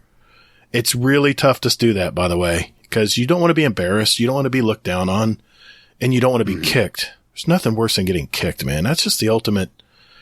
It's a gut punch, man. For me, it is. It's different for everybody. I get it. It's not personal, but I don't know. I take it that way. If I get kicked, I view that as fuck those guys. I don't really want to play with them anyway. Yeah, I get that. But there's been so many bad experiences that I've just been shy to. But again, it's funny that you say that you have all these bad experiences because even my bad experiences, quote unquote, were still fun in some degree because, like I said, the one time that we were doing the one GM, and we got to whatever it was. I think it was the boss. It was Proving Grounds, and this guy's like, Rick Cackus said this was going to be the easiest season to get. Remember that fucking Rick Cackus? And I'm like, dude, just because it's easy or one of the easier seasons to get a GM done, it doesn't mean that it's like, you're just going to steamroll everything. You still have to have a challenge. You still got to watch your life and stuff. Can't run headfirst into a boss. Come on. Yeah, exactly. I'm like, you're still going to get punished for being stupid. Yeah. And I'm like, here, let's try it this way. And, granted, we didn't do it and we ended up like quitting and stuff, but then I did another one and we made it through just fine. It was just. All right. You convinced me. I need to try an LFG. I'll try an LFG just for testing. I'll try doing it one day. We'll see how I'll report back. Okay. Yeah. We'll see and again, it's just be smart about it. Unless you know what to do, don't join and know what to do. Oh, I know. Maybe people will say, oh my God, it's Gatr. He joined our LFG group. Oh, for fuck's sake. Like, oh yeah, I saw you on YouTube, dude. Yeah, you suck, dude. Hey, get out of here, man. We're like, yeah, here's hoping you talk faster in a raid than you do on your YouTube videos. All right, now. All right. Zing. Yeah. But anyway, I kid, guys. I'm joking around here. Anyway, anything else, Hazel, wanted to add to this? I did it. I went the other option. I joined a community and we really encourage you guys to join our community. Of course we do. We do. We've got so many people that want to help other people, not just our Discord. God. We have other Discords and our 100.0 bot. This sounds like an ad almost. We're tied together in the Owl Sector Alliance. So we have several podcasts that all play together and we share Discords and we all help each other out. So we were just having a conversation about raids and how to make it easier for people to post raids and stuff today. And we're working on maybe coming up with something to improve that as well. We'll see. Well, I was going to say, I'm like, just a peek behind the curtain is that we, not just us, but everybody in the Owl Sector Alliance. So it's 2 Titans and a Hunter. It's, the Guardian Hub, Potato Thumbs. Yeah. Us. All right, Dan. We want a big thriving community. And we were talking about it today about, like some people, had a bad experience in Kingsfall because they didn't know how much time it would take. And we're like, okay, well, what can we do about that? And we're trying to, get to the root cause of, what can we do? How can we make raiding better and more fun for people and more accessible? So, we're thinking about this stuff.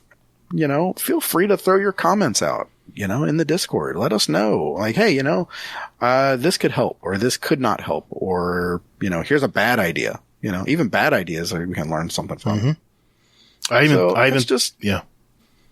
Yeah. I was just saying, that's just a peek behind the curtain. Yeah. I even thought about possibly doing a video. Let us know.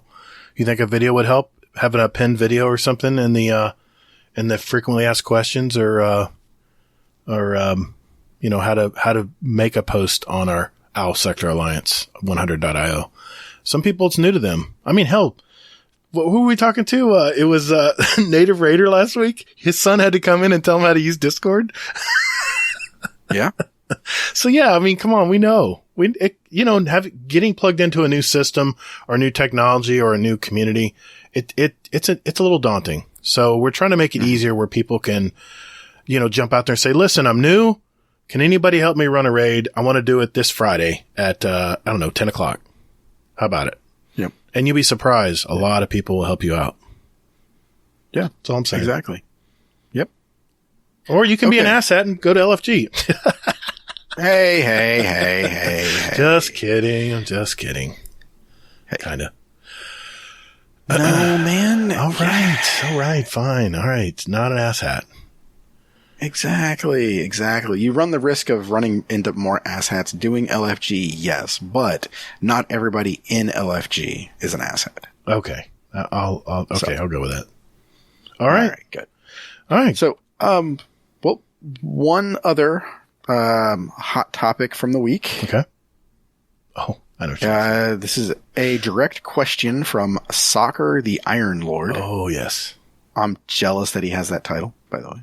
I gave him that name, by the way. Claiming it. You're welcome, Soccer. I'm pretty sure he got that title by, playing. Oh, no, Banner. I named him in the Discord. I gave him that nickname. Look at you. I know. It's having fun. Anyway, question for the show. What's your take on the Divinity drama / discussion happening lately? Here it is.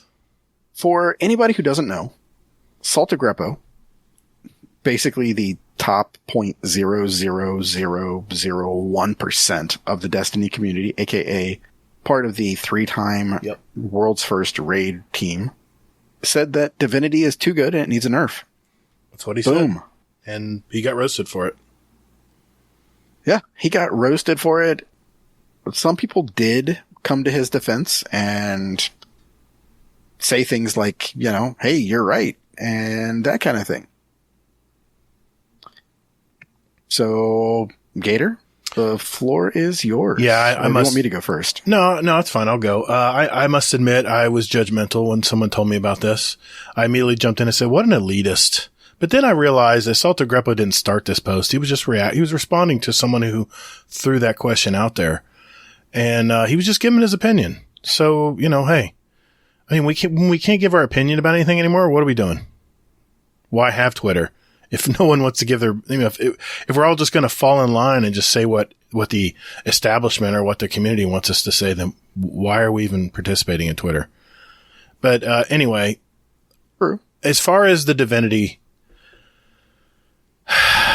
argument, I've used it a few times. I will say this. It's not easy to get. It's one of the hardest difficulty exotics out there because you have to run through another raid flawlessly, by the way. You can't come back to it. You have to do it in one completion, which is a pain in the ass.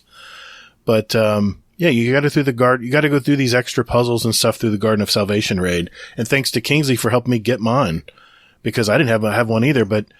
And on occasion, I've used it to help do DPS damage because the debuff is very strong on it.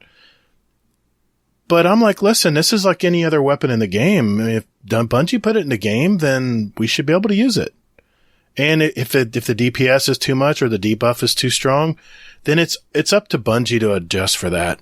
They have all the data. They know what damage we're doing. Hell, I got an email about how much damage I did to my first Kingsfall raid to all the bosses. They know all the numbers.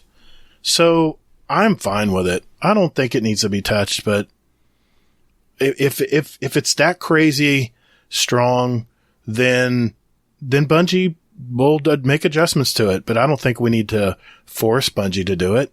I mean, we've been using this weapon for a long time now for DPS and boss debuff. So I'm like, leave it alone. I think this is way overblown, and it's just another tool in our arsenal. And only one player needs to use it. So there you go. That's my take. What about you? Okay. Significantly less long-winded than you were. Sorry. I think it does need a nerf. Yeah. Rip the Band-Aid off right away. Wow. Yeah. You know why? Why? So, fun fact. Before this show, Rodimus Prime, Follow the Water, Grackle, Ronan, and Scoot, they were all talking. And I was just, I just joined in just to see what they were up to. Mm-hmm. And they were like, okay, so they're getting ready for a raid. They're going to do King's Fall. And then Grackle asked, hey, who's bringing Div? Yeah. That's a problem. Well, it's a tool. I mean, it's a problem, man. It's must have Gallahorn 2.0. I've done a lot of raids without Div. It's not absolutely needed to complete the raid, but it can make things easier. Especially have if you done a King's Fall? Yeah, without Div. Yeah, I have on War Priest and Oryx. I'm trying to think. I've run 4 of them. No, 5 of them. I'm just going to say no. You haven't. I'm trying Somebody to remember if always brings Div. We were doing previous bosses without it, but maybe the final boss, maybe the War Priest. I'm trying to think. The sisters, you need. I mean, if anybody tells do we me need it? Done, do we need it for sisters? If we do, then that's part of the game design, and we need to have Div. No, we don't need to touch it. But you don't need it though. I mean, that's the thing though. It just makes life easier for everybody though. And that's the thing that to me, like, I mean, what do we call it whenever we're like, okay, well, who's bringing Div? What do we call that person? Who's bringing Gallahorn? No. We call that person who's running Div the Div bitch. Yeah, because their DPS numbers aren't going to be as high. Exactly. It's a supporting role, though. I mean, I like that part, that Destiny's created a supporting role. That's useless. I mean, how fun is that to sit there and just shoot something that is going to put a big ass bubble on something that makes it so you don't have to aim as well? Hey, I don't like using it. I want my numbers to be up. But if I have to and no one else is doing it, then I'll bring it. But see, that's the thing though, is we shouldn't have to bring Div. It should, I mean, honestly, I mean, to me, I mean, it's sort of like Bungie painted themselves into a corner with it, because now it's sort of like they have to design encounters around it because somebody's going to bring it, because if they put in like half the health on a boss, people are going to bring Div and they're going to burn it down really quick. So they have to give these bosses like insane health gates. So that way we can't just burn through a boss. All right. Counterpoint. If you're saying Div is a problem when people are asking who's bringing Div, how is that any different than someone saying who's doing bubble? I mean, you're getting a buff in there as well to reload speed. You know what I'm saying? So how's that any different? It's a tool in our arsenal. Someone who has a well, who's bringing well, who's bringing bubble, who's bringing well. These are tools. These are supportive tools that aren't going to relate to direct DPS on the boss. So your numbers will be lower than someone who's throwing a Nova Bomb or a Kamehameha or hammers or whatever offensive supers are out there. How's it any different? It's just a tool. But the difference in my mind is that your super, so depending on how you're using it, you can't use it effectively. Like, I mean, what's a Titan going to do on Oryx? Melting point? Use hammers? Hammers, melting point? Oryx's ass is like way out there. You're going to die if you use melting point on Oryx. I don't know, man. Those hammers will reach them. I think they do. I've seen people use them. Yeah, but how effective is that? I don't know. I can't answer that question because I don't run Titan. That's my thing. Is that, I mean, to me, it all comes down to how effective is it. Now, in my mind, a super using a bubble is different than div because one, div is basically it's continuous. It's a weapon. You can run out of ammo. Which means that you have... Not likely. Come on, man. Not likely, but you can. Thank you. Thank you. Why did I even say that? Open the door for you. Well, exactly. But that's the thing, though, is that it's based, to me, it's must have Gallahorn. If you don't have div, like, I mean, I've seen it in LFG. We were just talking about that. Must bring div. Must be the div bitch. Exactly. It's like, come on. Like, I mean, maybe, I don't know if it's possible, but maybe like Bungie, like, I don't want to say disables it, but maybe if people go into a raid without div, that they give the boss like different health gates. What if they just locked a certain clip amount so you only have so much of it? What can you do that? But couldn't that, okay, that'd be a type of a nerf. But the thing is though, is that if they do that, I mean, can I just tell you, I was div bitch for, I want to say it was when I was playing with Wrong Side of Heaven. And I was running special finisher. Mm-hmm. So you can get, and there was a guy and exactly. I was getting 2 bricks virtually every finish. I had so much div on the ground, or so much ammo, special ammo on the ground. We got pulled into the shade. Mm-hmm. And I was using div on him when he was coming in. People were losing their damn minds that I was wasting my ammo. And I was like, dude, trust me, I got this. You don't need to worry about me. All right. Just kick his ass and I'll be ready for the boss. Keep in mind, just mentioning this, that finisher costs you super energy. So there's a trade-off for having that ammo. It's something it cost you.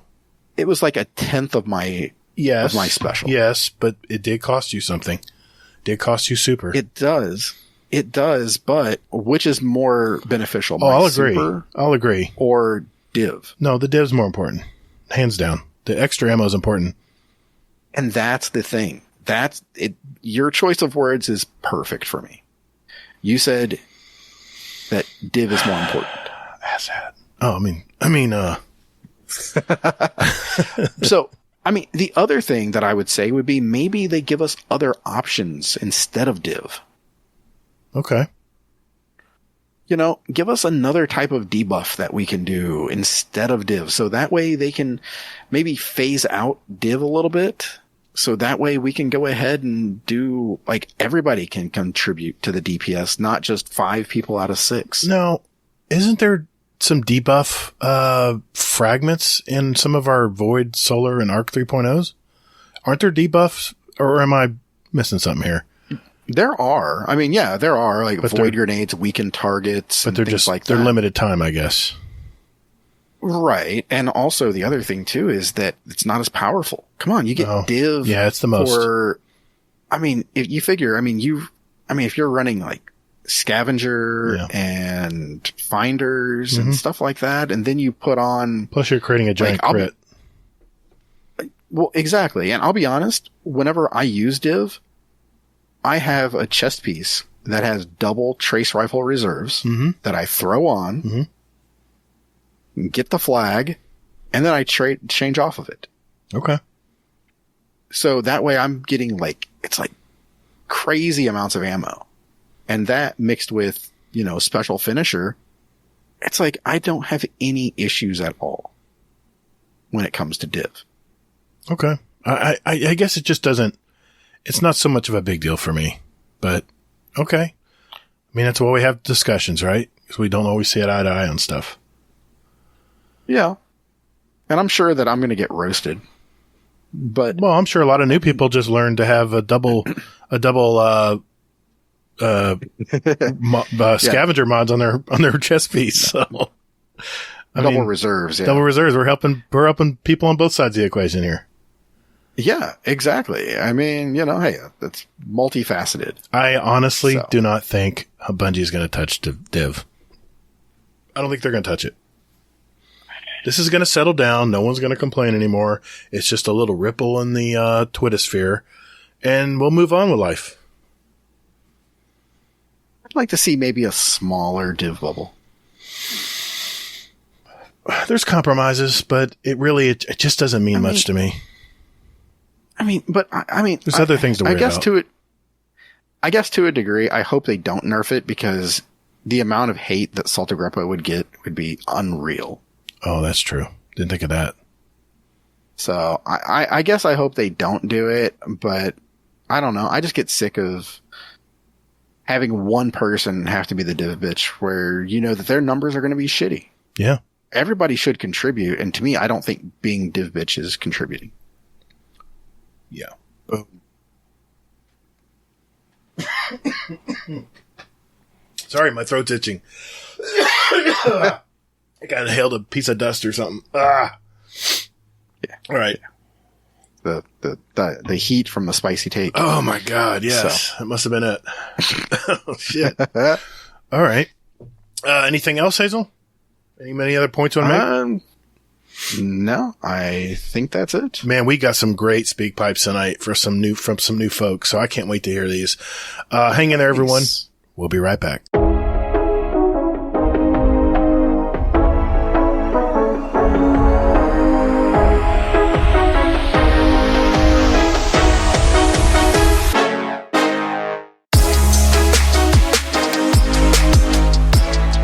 Hey, Guardians. Would you like to send a question for the show to us? There are 4 easy ways to do it. First, join our Discord server. There's a join link in our show notes. We have some great gamers in there, and you can just lurk or hang out and jump right in and talk to us, whatever you'd like to do. There's also a channel labeled Podcast Questions where you can type in your question for the show. You can also email us at guardiandowncast@gmail.com. Or we also occasionally tweet about our upcoming show and guest, and you can respond there with your question at Guardian_D_cast is our Twitter handle. Finally, you can send us a voicemail with your questions at speakpipe.com/GuardianDowncast, all one word, and we'll play it live on the show. Thanks to all of you out there who do listen to our show. And Toddles. And later, Guardian. Hey, man. That's my line. What? Yeah. Says who? It's in the script. It's my line.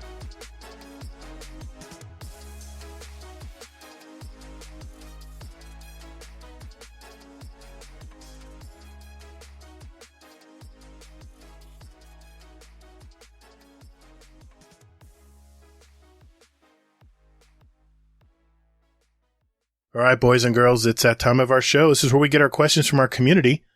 And I'm going to start out with a speak pipe, and this is from Crumbtown 3000. Hey, guys. Love the podcast. I have an hour commute to work most days, and love hearing your guys' thoughts on the game. I'd like to hear more about your exotic armor builds, though. Specifically, what are your favorite PvP and PvE armor pieces?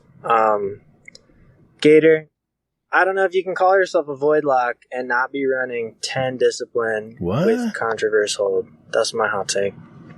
Wow. Okay. Thanks, Crumbtown 3000. Appreciate you sending that in. I like that guy. I like that.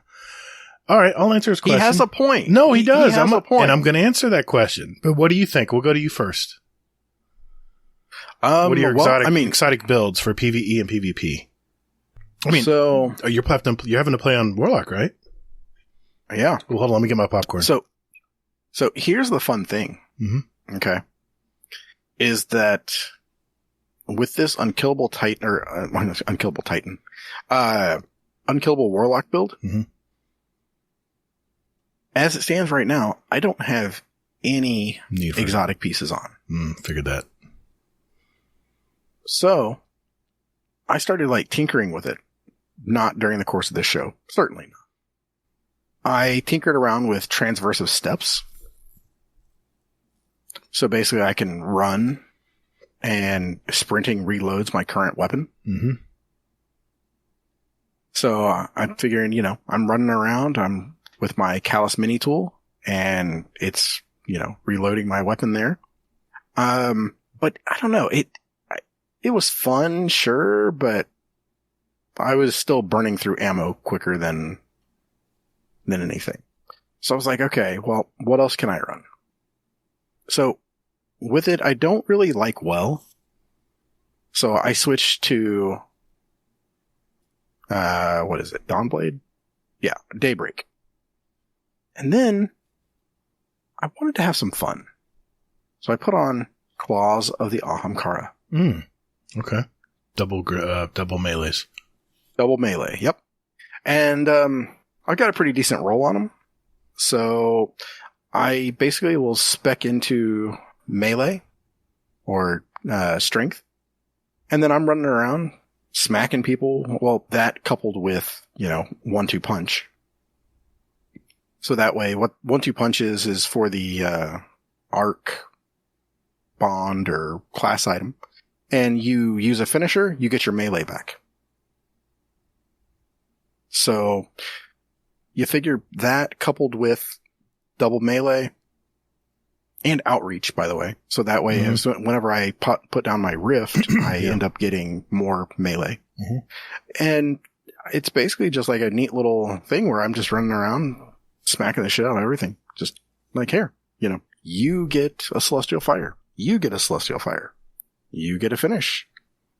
Because if I throw it into like a big group, they're going to still be alive. And then I can go ahead and, finish off 1 or 2 of them, and then I'm back smacking people. Yeah, there's some very powerful loops you can build in with warlocks. That's one reason I love them. Their utility is so good. Okay. And then PvP. Yep, what you using? Osmiancy gloves. Oh. Yep. And not just for the turrets either, but just for cold snap. Oh, the cold snap grenade. So I can just keep throwing those, and it keeps basically freezing people briefly and pissing them off. And you're an annoying person to play with in PvP. I am. I fully agree with that. My God. I feel dirty. It's in the game. It's in the game. Yeah, there was one moment where I froze this guy like 3 times, and I was like, I am a piece of shit. Here, just kill me. I'll give you this one. Man. Come on, go ahead. I'm holding my gun up. I won't shoot you. Come on, just kill me. I already killed you 5 times. That he got so pissed off at me. I froze him like 3 times in a row. Oh, we couldn't get out of there. Exactly. Between cold snap grenades and turrets. That's why I was like, I am such a piece of shit. But he got so mad at me that he just kept focusing on me, and he was a much better player than I was. So he got like 4 kills on me in a row, and I'm like, yeah, I deserve that. Yeah. All right. What about you? That's a dirty setup, man. No, I gotta go look at that one. Yeah. No, Crumbtown. You're not gonna be able to pull my void lock. Let me break this down for you. I'll just go over PvP first, because that's very simple. I don't really build my crucible builds on regeneration of grenades and melees and all that, because I get them back pretty quick. On my what I call my Iron Banner void build, Astrocyte Verse, that's all about that, man. I can blink more often, higher and farther, and now they buff the blink for hunters and warlocks. I can blink even higher and faster. So my build, anytime I build my void lock in the PvP, it's about survivability and maneuverability. Just on this setup alone, I have almost a tier 10 intellect, which I know I don't need. It. But when I was playing Iron Banner and getting those buffs to super energy and stuff, when I was getting I keep remembering that word. Was it getting lit or I don't know, ignited? Oh. Whatever that damn word is. I never can remember it. Primed. There we go. Hey, I remembered something. Whenever I get primed, man, I was throwing 4 Nova bombs a game almost. Some games I did, some games it was 3. But I'm running a tier 8 mobility. I'm running a tier 9 resistance, so I'm hardly getting flinched, especially if I want to snipe. And my recovery is even tier 6. Now, granted, I only have a tier 3 discipline build, but it's all about gun game. It's all about maneuverability, getting around the map. I'm running powerful friends. I'm running high energy fire. It's all about getting more damage with your guns, and like I said, getting that 20 boost to mobility. So that's my setup for PvE. It's very simple. Now, before you pull my Void Lock card, I'm gonna break my Void 3.0 PvE build down for you here, because you may think that you need tier 10 discipline when it comes to getting your grenades back. No, you don't need that stuff. To start, I'm running bolstering detonation, which grants class ability whenever I cause damage with my grenade. So I'm getting my energy back there for abilities. I'm running distribution, which reduces all ability cooldowns when I'm using a class ability near targets. To boot, I'm using perpetuation, which further reduces class ability cooldowns when using my class ability. I'm using an elemental ordnance. Defeating a combatant with a grenade spawns an additional well that matches the subclass energy type. I'm using Font of Might, which gives me resistance when I pick that well up. Font of Wisdom, I'm getting more elemental wells that increase my intellect and recharge rate of my super. I've got Seeking Wells, which means I don't have to run to them. They're coming to me. And then finally I have Well of Tenacity. Picking up a Void Elemental Well reduces the damage you take from combatants. When you're using Devour, I think I only have to kill 2.5 enemies. 2.5 dregs, and I've got my grenade back. So I don't really need a 100 discipline, because using Devour, I can regenerate all that stuff so quickly. And you add those extra mods that I just talked about right there, it's almost instant. So there's no reason for me to try to build into a discipline build, because I've already got everything in my class for PvE set up around it. And of course, with Devour, you're not only getting your grenades and energies for all your abilities back really quickly, but I'm getting my health back instantly anytime I kill something. So it's a win-win for me. So hopefully that answers your question there, Crumbtown. Okay, Hazel. Yep. Take his Void Lock card. No, you can't take it. No. Okay, fun fact though. You said Font of Might gives you increased damage. It gives more damage. I meant to say that. I caught myself. Yeah, it's weapon damage. Thank you for that. Cause see, I'm inflicting more damage and I'm taking less damage at the same time. I talked about this in my, Got Mods video, cause it was kind of a bonus thing I put at the end of the video, is what mods I was using for certain things. And that's one thing I mentioned. All right. Let's start with the Discord. Okay. Yeah, so here's a follow-up, kind of along the same lines here. Question for the show from Ennis Ripsaw 162. Okay. Was thinking about the loadout recommendations that were reviewed in the last episode. Got me thinking that we have all seen content creators post reviews of what does the most DPS. Mm-hmm. What I would like to see is something that shows what is acceptable, quote unquote, for PvE endgame loadouts. For example, if someone is new and doesn't have all the exotics yet, what is a solid middle ground? Is Celestial Nighthawk really an option? I know it's outclassed by other stuff, but does that mean it's a hindrance to a team? Can I use Blade Barrage if I don't have Star Eater scales on? Stuff like that. Sorry for only using Hunter examples, but that's all I really play. Yeah. But I think it gets the point across for any subclass. He's looking for a floor. He's looking for a minimum viability going into a fire team to be able to contribute. I get that. Because a lot of people don't have these mods, you know? They have to wait for Ida or Ada 1 to decide to put them up. So I'll defer to you because you're the hunter here. I'm not I know of Hunter, I play Hunter, but I'm not really super deep into these builds. Well, I mean, okay, first of all, even without Star Eater scales, Blade Barrage is still top tier. That's what I use, by the way. Yeah. So, I mean, rest assured that you're good there. Like this one YouTube video that I saw recently, if you go to Xur, especially right now, he has a pretty decent Shards of Galanor. roll for Blade Barrage, actually, where basically, depending on the number of hits you get, you actually get a portion of your super back. Yep. They scaled it down a little bit. It used to be crazy high, but it's still powerful. I still miss those days when man. I would use that in Gambit. Yes. And I would, so no lie, back in the day before this got nerfed, Back in my day. I would use Blade Barrage. Uh-huh. Yeah. I would use Blade Barrage on the boss, hit it with like all of my shots, and then I would end up getting a full super back. Yeah, it took like seconds. It was crazy. Not even seconds. I had like it by the instant. time. Yeah. Yeah, exactly. By the time I landed on the ground, I had another one ready to go. That's crazy. It was glorious. Yep, the good old days. Back when Destiny was a little much easier. That's when they decided to nerf it because they were like, hey, this is kind of crazy. Well, people were melting bosses in Gambit and people were getting pissed. Because if you didn't have Shards of Galanor or that kind of a hunter on your team, you were at a big disadvantage. Yeah. Yeah. Anyway. Yep, for sure. One thing I did want to note real quick, though, is that Xur has 2 sets of armor on sale this week. So if you're in the transmog crowd, you might want to go ahead and pick up the illicit set that they have. So this was from Gambit Prime days. Oh, that's right. Yeah. Get the snakes this was that the light red up set. on your body. Yeah. Yeah, this was the red set. So It was the Invader I'm like, set. Nice. ooh. Yep. Nice. Exactly.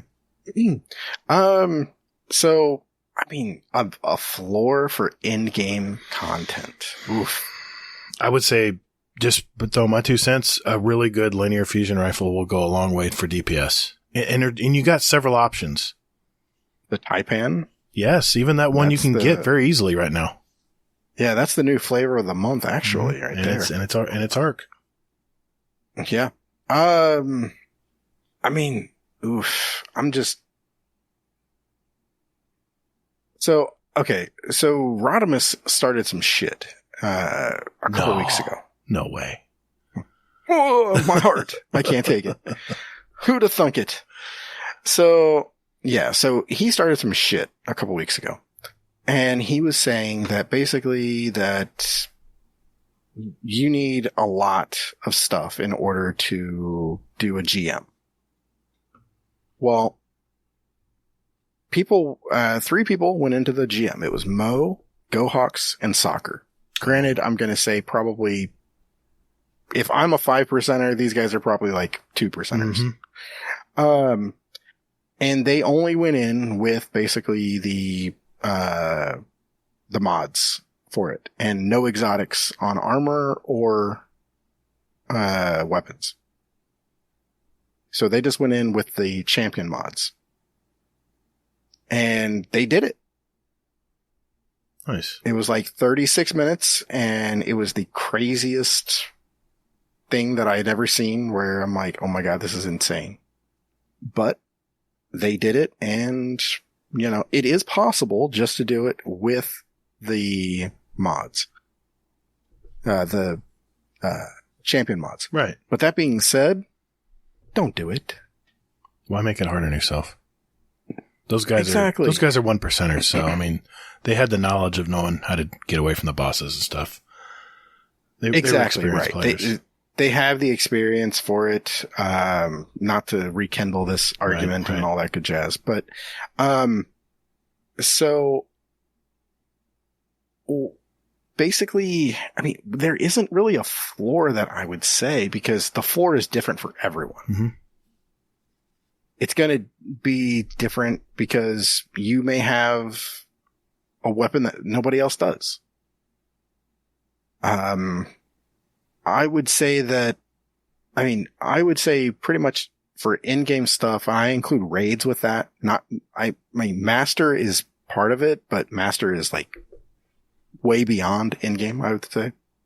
So what I would say would be try to spec into survivability stuff. Resilience, recovery. Yep. Those are the main things. Also, like, depending on your mod situation, I would say look at going with maybe charged with light stuff. Mm-hmm. And go with the void one that is... What is the void one? I think it's Well of Utility is one. Reaping Wellmaker is another. Enduring Wells. What's the hell is the name of that one? Oh, Protective Light is a Charge with Light one. That's the one I was thinking of. Mm-hmm. I was going to say, those are two different mods. Gotcha. Yeah, I got sidetracked here. It's all right. But there is a fun thing though. I think it's broken right now, but Elemental Charge, where basically you become charged with light by picking up an elemental well. Oh, okay. Now, here's the thing is they added a tweak to this. If the element, and this is new, I think, for this season, if the elemental well's elemental type or element type matches your subclass element, you gain 2 stacks of charge with light. And only 1 if you don't? Right. So if you're running void and you get an arc one, you're only going to get still getting 1 some stack. Yeah. But the thing is, though, is that think about this now. If you're running void lock and you run Reaping Wellmaker, which means that you put down your class ability. Yeah. And then you get a kill, you're going to get, easily 1 void well right from there. Right. And then you figure you throw on maybe Bountiful Wells. Now you've just doubled that. So now you get, you put down your Rift, you kill a Thrall. Right. You get 2 void for your void class. Like for my solar build, I'm actually running, what is it here? Well of Ordnance, where it gives me extra grenade damage. But I'm also running, melee Wellmaker too. So I'm using my Claws of the Ahamkara. I'm using Celestial Fire, smacking people with that, causing wells to pop up. And then Bountiful Wells, Elemental Charge, and the one that I forgot the name of. Again. Protective Light. Right. And then there's other things you can do with that too. So, you could just go with, what's the Supercharged, if you have it. That's a solar one. And it gives you, I want to say up to 4. Yeah, up to a maximum of 5 stacks of charge with light. Okay. And then charged up is an additional 1. So, there's a lot of stuff you can do with it. You can deep dive into this. Yeah. Yeah. It's as deep as you want. So they're really, the floor depends on you. What I would say is that if you're interested in this and your floor and that kind of thing, throw it out there on our Build a Guardian channel. And then we can say like, okay, so what do you have? What are you looking at doing? Things like that. Mm-hmm. I wanted to add one more thing before we moved on is, when I did my mod video on my YouTube channel, I had some people comment that this is why I don't play Destiny anymore because I have to go to 801 and I don't have any of the mods. Keep in mind the way the new Arc, Solar, and Void 3.0 works, and Stasis. There's a lot of combinations that can work just as well. The mods we're talking about here only enhance things like that, make stuff last longer, or get stuff back faster. But they're not, by all means, they're not exactly required in order to do damage. Yeah, they're not mandatory. These are just little quality of life improvements here. So if you don't have all these mods, don't fret it. Do some research and find out what builds in your subclass options you have now. Look up that and start testing stuff out. Try a new fragment. It gives you the description of what they do. Try to just start working and trying different things, if anything, and you'll see that alone will help. So I didn't want to discourage people from just not playing the game because they don't have this certain mod. That certain mod's not going to make or break you. It's just going to help add a little bit to what you're already doing. Sorry, exactly. Yeah. Yeah. No, that's a really good point. I had a speak pipe here from Nitro TJ. Let's see what he has to say. Hey guys, Nitro TJ here. Now I did have a question about the next D1 raid coming back, Wrath of the Machine. and I'm very curious to see what you guys think about the exotic that'll be coming with it, or that we hope that comes with it, because Outbreak Perfected's already in the game. That was the D1 exotic. So, what do they bring back? Now, I do have two kind of ideas. One Sivad, and the other one is a Iron Lord's weapon. Siva trace rifle.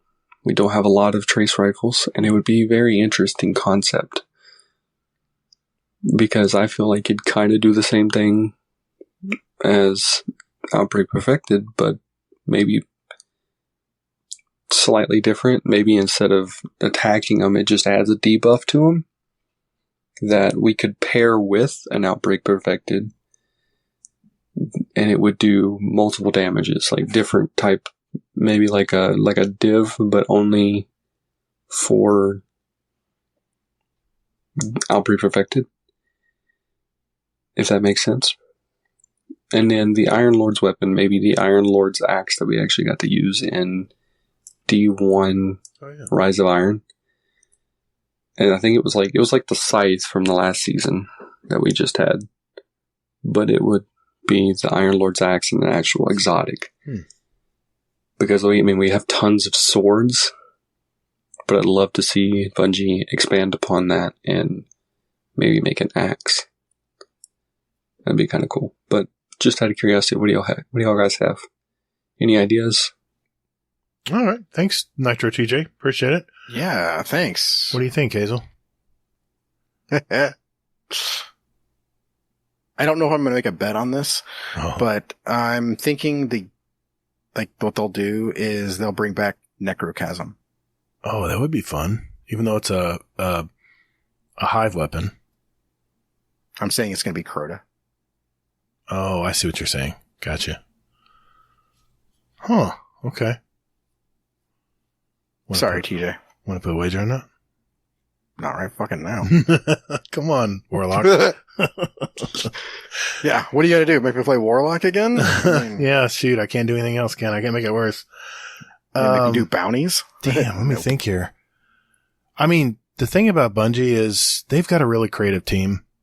They'll come up with something. Yeah. And I actually like the trace rifle idea with the Siva. I could actually have the Siva like pouring out, like building. Maybe you could build it up, Yeah, that would look amazing. And I like the idea of the axe, but I just don't think they could do that with glaives and everything else that's in the game. Yeah. I think it'd be kind of beyond crazy, but I mean, more power to them, and I guarantee you I'd play the shit out of it if that were the case. And keep in mind that axe used at the end of Destiny 1, it was pretty much like the middle tree solar for the Titan. He basically slams a hammer down and a wave of fire travels and seeks out targets. That's pretty much what that thing was doing. That might overlap a little there, as I'm saying. Didn't it split into 3 segments like the scythe? I don't remember. I think you could hold it down for one big one, or you could do smaller ones. If I remember correctly. Man, I played that mission so many times. Hard to say. I've played so much Destiny 2 since then, it's hard to remember exactly without going back. Yeah, for real. Yeah, I mean, I'll leave it there. I think a trace rifle is a good idea. Agreed, Hazel? Sure, but I think it'll be Necrochasm. Okay. Don't dash his dreams, man. Dream crusher. I mean, come on. I'm the guy that was rooting for Wrath for this one. That's true. That's true. I'd like to see it get the D2 treatment for Crota. I never got the damn, what was that thing you needed to make it exotic? The Crux. I never got the Crux. And all the Crota raids I ran, my RNG was shit. I was so pissed because one of my friends, Batman, got it like 6 times. And we even still make fun of it today. The first time he got it, he goes, "Oh, what's the Crux of Crota?" I'm like, son of a bitch. Yeah. Not very good memories of that weapon.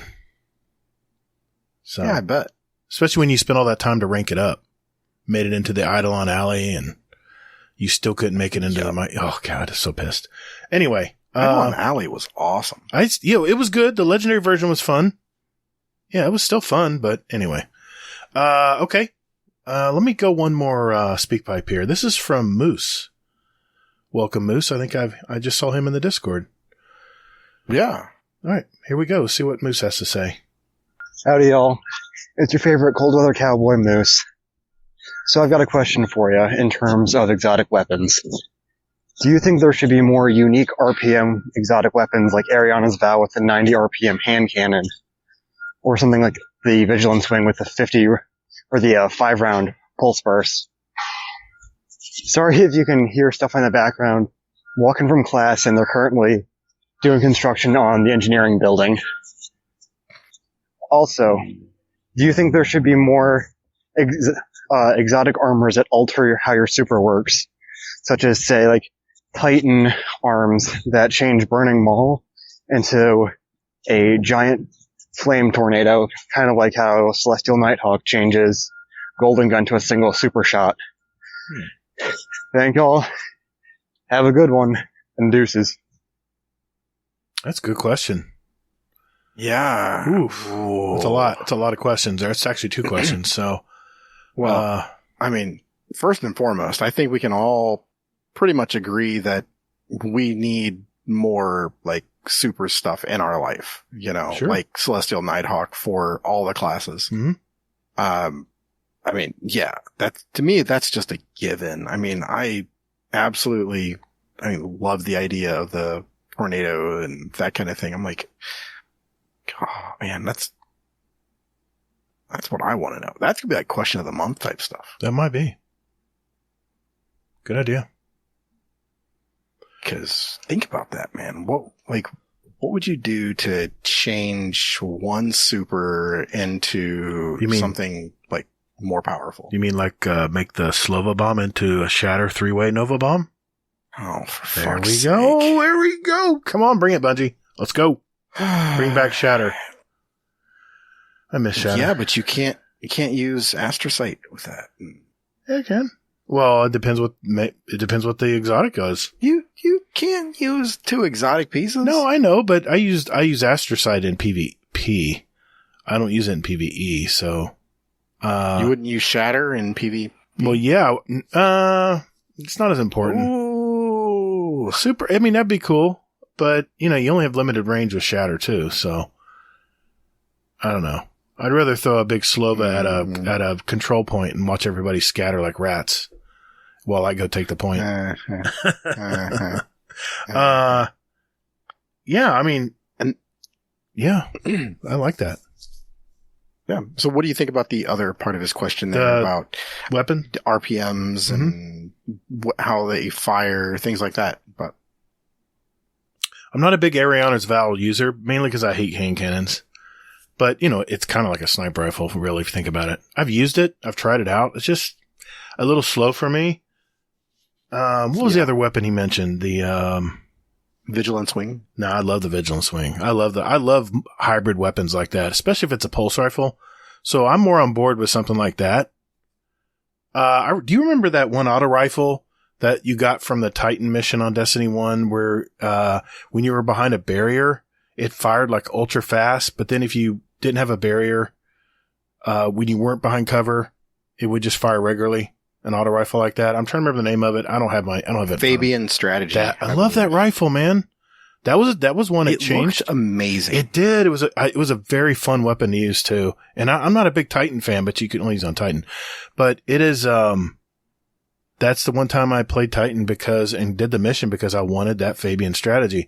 And anytime I was behind cover, which let's face it, in Crucible, you're behind cover a lot, it would fire ultra fast. And I think it would even reload itself. It was crazy, man. It was crazy good.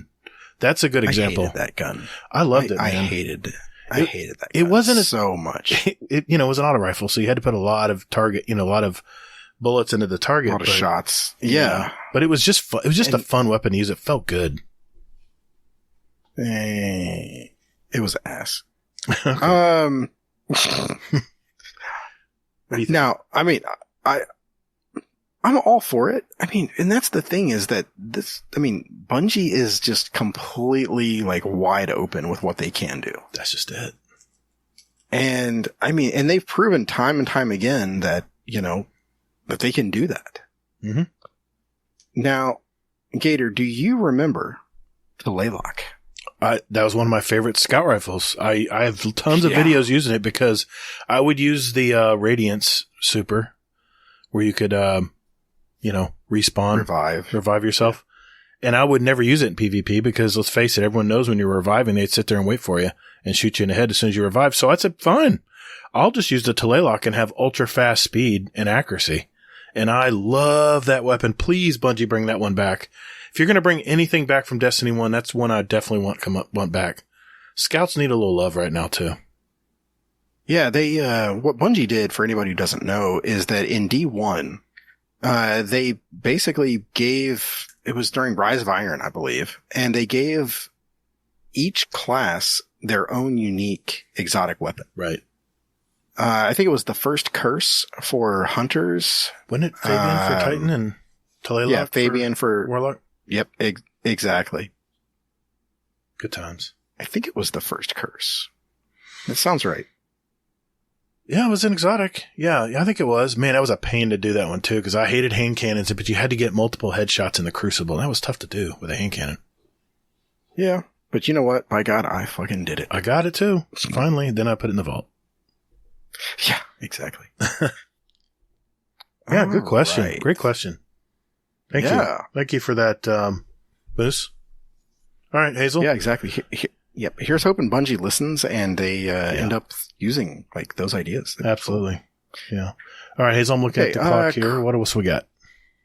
Yep. Quick Discord question here. Question for this show from Average D2 Player. Will you both all be attempting Master Kingsfall when it releases? I kind of already answered this. I won't. I'm probably not. Mainly because you can't craft adept weapons. And I'd rather just do a challenge in the normal mode and get my double drops. Thank you very much. Thank you, Bungie. That's what I'll be doing. I'm going to give it a shot. Why the hell not? Yeah. I mean, yeah. That's where I'm at. Yep. Okay. Annoyed Prime asks, question for the show. Can we load Discord back pre-update? I took out, okay, let's let everybody know what's going on. Discord has a new function now where you have forum channels. You know how you go back to a channel when you've been working all day and you're like, okay, I'm not scrolling up 500 messages to see what happened today. In fact, Rodimus came in one day and says, just keep me, tell me what happened today, because I don't really want to scroll up and look through messages. And, we're getting, our Discord's getting bigger. So I tried it out. I tried it out. I put a channel in our Discord called What's on Your Mind. And, I think someone put a channel in there, a topic in there that said, please delete, which I promptly deleted the post because they said to delete it. That's what I did. And then finally, I saw no one was really using it. It was more in the way. So yes, I did finally delete the channel. So, I tried it. I tried it for several days and I didn't seem to be warmly received. So we went back to our regular channel setup. Yep. Yeah, it sucked. It had a great idea. It had a great purpose. But it just spread things out even worse where people had to scroll through so many more channels. And we're trying to eliminate that problem right now. Yeah, I went to wish Mr. Monkey happy birthday when those were in there, those forum channels. Mm-hmm. And I was like, where the fuck do I wish him happy birthday? I ended up wishing him happy birthday on our announcement channel. I was like, oh shit, that's not right. So I was like, damn it. Well, I tried it. I always like trying new innovations. It's not a fit for our Discord, at least right now it is. So, yeah, exactly. I think your wish has been granted. Yep. We just need to find the right place. Yeah. Well, we're new to this, guys. We're new to this Discord stuff, so we're figuring it out. We've only been in here for like 5 years. We do use the Me 6 bot for our ranking, our Discord ranking. And I was talking to a friend at bowling. I started my bowling this week and he said, he was showing me his Discord and how they have actually the bot actually has a way where you can click on a channel and then it opens up into an interest that you're like an area of interest you're interested in. Like you can click on Destiny, but maybe there's a Titan channel or something, but it expands once you open it or decide to open it. I don't know. I'll look into it, but we're probably for now just going to leave things alone. So yeah. My only question for that is, does it allow for Rodimus to be timed out randomly? I'm sure we can time him out in any channel or just make him invisible. Oh, that's true. That's a good point. All right. Sorry, Rodimus. Go ahead. We love you. Go ahead. Okay. Annoyed Prime asks, speak of the devil, question for the show. Which class has the worst jump? I don't like the Hunter. I like the Glide. Warlock. Yeah, I figured. Warlock is a nightmare. There's some skill involved. Yeah, it's hard to float up in the air for 5 minutes and go like, gee, wow, okay, I hope I hit the ground eventually. You can just cancel your jump and you'll fall like a rock, trust me. You have very good maneuverability as a hunter, damn, almost slipped. As a hunter, no, I'll edit that out. Great mobility there. No, as a warlock, you have very good maneuverability. Whether it's blink in PvP or whether you're floating around trying to jump platforms. It's an acquired skill, though. It takes time to get your head out of the Titan bubble mentality. Anyway. I thought you were going to say out of the clouds, because that's pretty much where my head pretty is going much to be all the time. Yeah, true. Exactly. I'm like, gee, look at me. That's true. Wow, I'm flying around. Oh I hope nobody shoots me. Okay. I got one, I got a speak pipe here from Mr. Sweaty Spooks. Good to hear from you, buddy. Here we go. Nice. Hey, Guardian Downcast. Sweaty Spooks here. Question for the show and guest. So present day. It's Monday. So this is our last Iron Banner day of our first, I'll say, week of Iron Banner in Season 18. So my question is this. Upon going into battle with the fire team intro, Bungie's been messing around with the introductions a little bit, if you haven't noticed with the catch crash yet. But in Crucible, one of the guys mentioned that our intro was actually all of our ghosts and not the Guardians themselves, which I found really interesting. I've been asking around about it once I kind of realized what was happening, and not too many people have seen it yet. Unfortunately, I wasn't quick in the draw. I did not get my screen capture of it, but other folks that I've talked to have. Just curious if you've noticed this yet, and did you get your screen capture? Love yous. Love the show. Peace out, everyone. Thanks, Sweaty Spooks. Yeah, I did notice it, but I didn't get the screen cap because, I've seen where they do the ghost. But I didn't think to do a screen cap on it. That's a good idea, actually. Did you notice it, Hazel? I have no idea what in the hell you're talking about. At the beginning of the Iron Banner matches, it would, you know how it usually would pan to each player? Yeah. And then, I know that they updated it. Yeah. To where it shows like people like spawning in and that kind of thing. Right. Yeah. And then they would end on usually the highest, KDA player of the group at the end. When they flashed out from the group. But yeah, I did notice they were actually, it actually did focus on the ghost, not the player. So yeah, I remember. I saw it. I don't know if it's just an Iron Banner thing. I'll have to play some Crucible this weekend and see if they do it in regular Crucible or Trials even. Yeah, I'm not sure. Curious. Yeah, I'm all for, Bungie, like, throwing in weird, wacky shit like that. Mm-hmm. What was it? I want to say it was in D2 that for some reason, like when people would fly into the tower, it was playing, the Kingsfall music. Mm-hmm. This is back like 2 years ago or 3 years ago. Right. And it was just like the weirdest thing. And Bungie never addressed it either. So, interesting. All right. So, here we are. Okay. Actually, average D2 player asked about Div 2, if it needed a nerf as well. Okay. So we answered that one too. Credit where credit's due. Yeah, exactly. Okay. Uncle Scumdeath, Speakpipe Master, asks, what's the most expensive repair you've had on your vehicle? Oh, I can answer that one. I had to redo some parts of my diesel truck. I have a 2006 F250. It has very low miles. It only has like 60,000 miles on it. But the oil cooler, think of a graham cracker. It has like different layers. The coolant actually is pumped through a graham cracker, like a little brick, and it sits in the oil sump in the engine in the middle.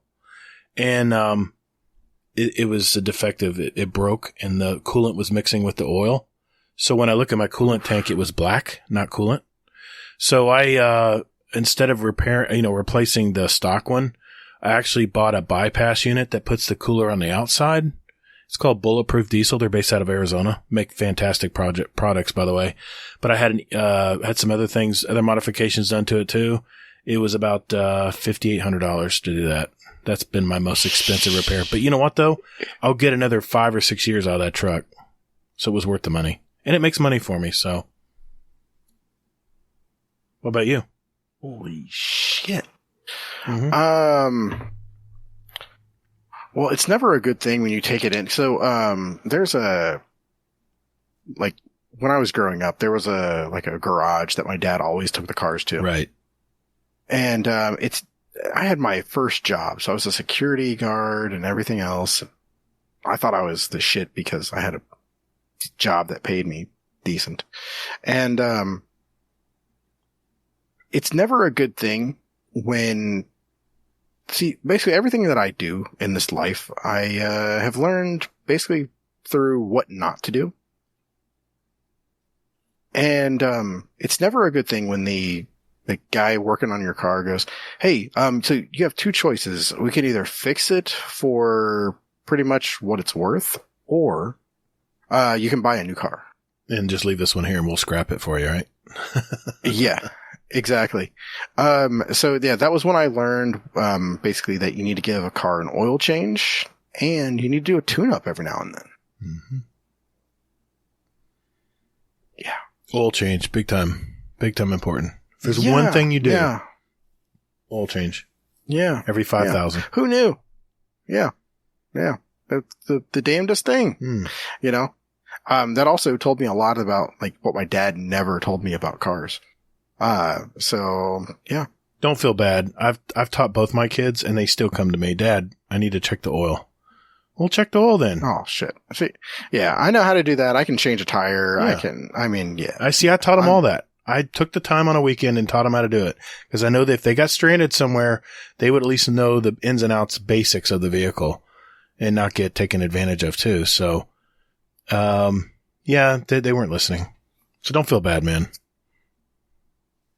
Well, I was young. I was stupid. So I'm making sure that my daughter knows all the things. Like I took her to, my wife, my daughter and I took her to, I took my daughter to the car wash. Mm-hmm. And I was like, okay, so here, we're going to go ahead and we're going to clean mom's car for her birthday. Like vacuum it and all that good stuff. Mm-hmm. And she's like, okay, why are we doing this? And that's when I was like, I kind of got a smile on my face. I was like, hey, I get to teach her something. Teachable moment. Yeah, exactly. And then I hit her at the end with, well, I'm like, like when you get old enough, you can have this car. You can have mom's car. And she looked at me and she's like, really? It's like, yeah. She's like, I don't want it. What? He doesn't want it? What the hell? No. She told me she wants a truck. Oh, okay. Yeah. I was like, oh, well, look at that shit. All right. So I was like, oh, you are your father's child after all. Nice. So, yeah. Good times. Yeah. Okay. I got one here from Hammer Crasher 32. Hey, Hammer Crasher 32 here. So I went to the bus parking lot with my kids the other day. We rode over there on our bikes, and we were riding around doing stuff in the parking lot. And then my youngest, he's 8, and he's fast as fuck. And he wanted to do a foot race across the parking lot. So, okay, I'll race you. And we start racing. You know, we get started, and my 10-year-old gives us the go. And we start running. And I'm wearing Vans, flat, unsupportive, horrible Vans. And I'm beating him, but then I turn the burners on because I have to show him what's up, you know. And I won, but at a price. I could not walk right for like 3 days after that. I think it's the hip flexors, whatever those muscles are in the front of your hips. Oh my God, they hurt so bad. Is there anything that you used to be able to do, like like run real fast, that you can still kind of do, but when you do, you pay for now? Just wondering. Hazel? I'll let you answer that one first. Oh, man. Well, we have a saying here in our house. Dad is not a jungle gym. Yeah, my daughter likes to climb all over me and hang from my arms and my legs and, put me in headlocks, all that good stuff. And my wife just looks at us and goes she's like, you're going to hurt your dad. And I'll be damned. She fucking does on occasion. It's like, And then my wife just laughs. She's just like, you're a dumbass. You deserve this. So. Jeez. I was always faster than my kids. My son ran track. I still was faster than him. It's probably maybe from my baseball years, but my knees probably wouldn't allow me to go full force right now. I mean, I jog, and I can turn the burners on for about 30 seconds. That's about all I got. Then the gas is gone. And my biggest fear is my hamstrings are pretty strong, but I feel the hip flexor thing because I sit in an office chair a lot. It's not good for your hip flexors, so I could see that happening to me, Hammer Crasher, so don't feel bad, man.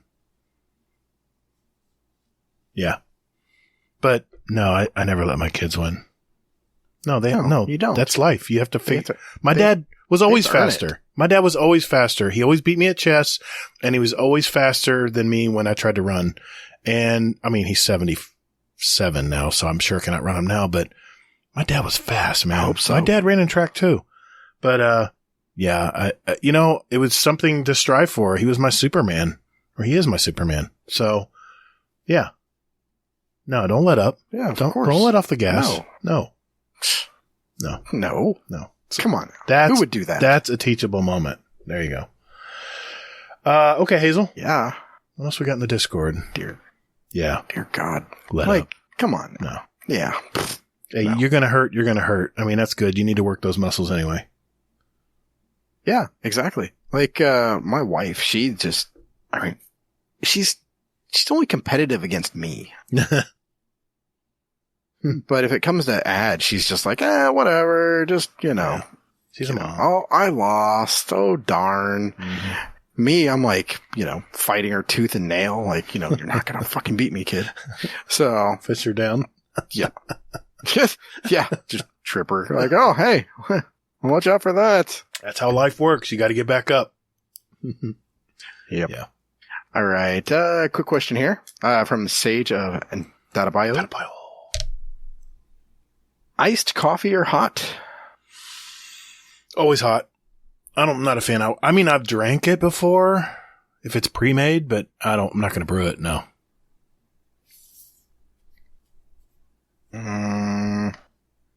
It's coffee. I'll take it either way. I don't like it cold. Okay. Yeah. And question asked, question answered. Oh, by the way, Grackle had a great answer for, what is the, who's the third party that's coming in? Third party. Like third host? For the season. Season. Oh. What did he say?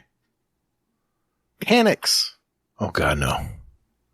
Yeah, exactly. No, Grappler. No, just can you time him out for me, please? Oh my God. That's awesome. All right. Ooh, okay. Ronan Red Lion asks, question for the show. Following up on the question about designing an emote, now come up with a new finisher. I'd personally love for them to release a finisher based on Akuma's Raging Demon from Street Fighter. I'm trying to remember what that was. Do you remember? I'm not going to pretend like I know. I'm not. I don't remember that one. I know there was a hyper finisher. I'm not going to speculate. I mean, I can get funny with this. How about turn him around and kick him in the ass? Give him a push. Like, get out of here, kid. I don't know. I mean, yeah. Kick him in the nuts, maybe? If they had nuts? I don't know. They're falling. I don't know where their testes are. Or taken. Yeah. Yeah, exactly. I don't know. I think we have some really good finishers already. Yeah. Well, I mean, I remember the first one that I liked, and that was the Superman punch. Mm-hmm. All right. I got to follow up on that one. On your finishers. Okay. Do you favorite all of them so it's random when you do a finisher? No. Oh, man. I got them all. What kind of shit is that? I make them all favorite. Then that way it's random. I'm surprised whatever finisher I do. It's pretty cool. Try it. Nope. All right, whatever. I have one finisher that I use for pretty much everything. What's that? Actually, two. Valkyrian Impaler is my favorite. Is that the It's spear? the one from Warmind. Yep. Okay, Exactly. that's Where you good. jump up in the air, you pull your arm back, and just launch it. It's a good one. Yeah. My favorite. It's just violent. There is one I was using all the time where it's basically, you basically put a gun to their head like a pistol. I still like that one. That's my favorite one. Yeah. There's the one from this season that's like that. Is it? Flintlock yeah. Yeah. Fury. It is a flintlock pistol, isn't it? Yeah. Yeah. I thought it looked different.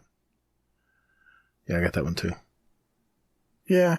I mean, for the most part, I mean, I like them. The one I really want to get is the ricochet disc for the Titan. Okay. How you throw your shield up and then you punch it at them. Oh man. That'd be fun to watch. Yeah, exactly. Yeah. A lot of animation. Okay. Well, let's see if we can figure out who this is from. Dudes, this is Minor. Question for the show.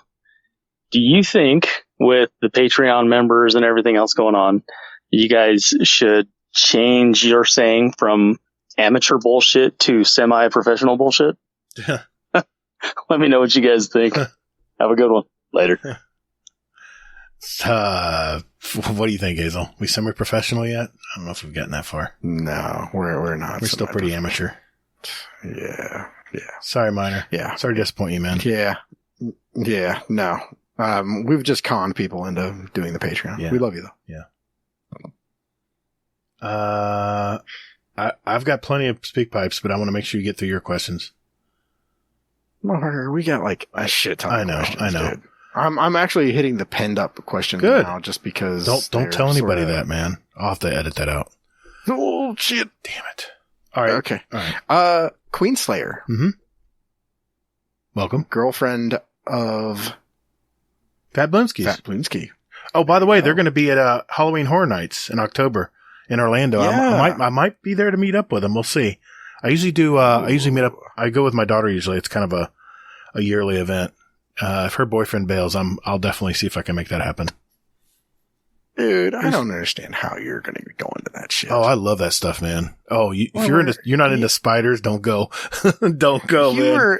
You were like freaking out over What? Like Paranormal Activity. I can't imagine you going into. Oh yeah, but it's fake, man. There's nothing. I mean, the haunted houses are really cool. They got some good ones this year, but no, I put on the brave face for my daughter. She clings to me, you know, when they get real dark and stuff reaches out and grabs you and stuff. She doesn't like that. But, it's a fun scare though. Yeah. Mm-hmm. We'll see if it happens. Her boyfriend might go with her this year, so we'll see. Yeah.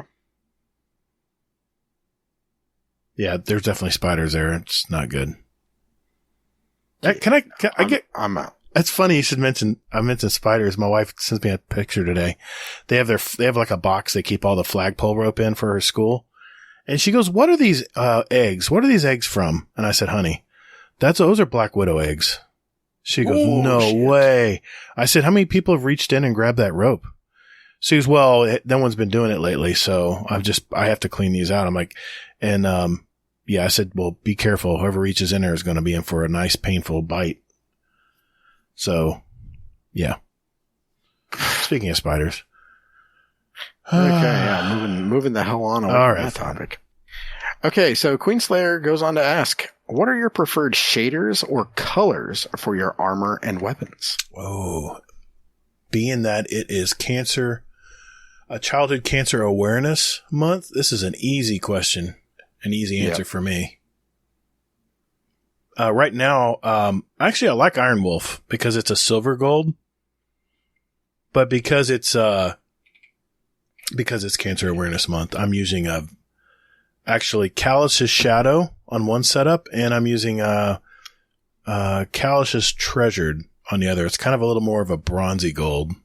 It's more of a true gold. Callus's Shadow is more of a bright gold. So that's mine. I've always liked gold. Yeah. What do you wearing? My Titan in D1 is decked out in gold. Well, I'm running Callus's Treasured. Mm-hmm.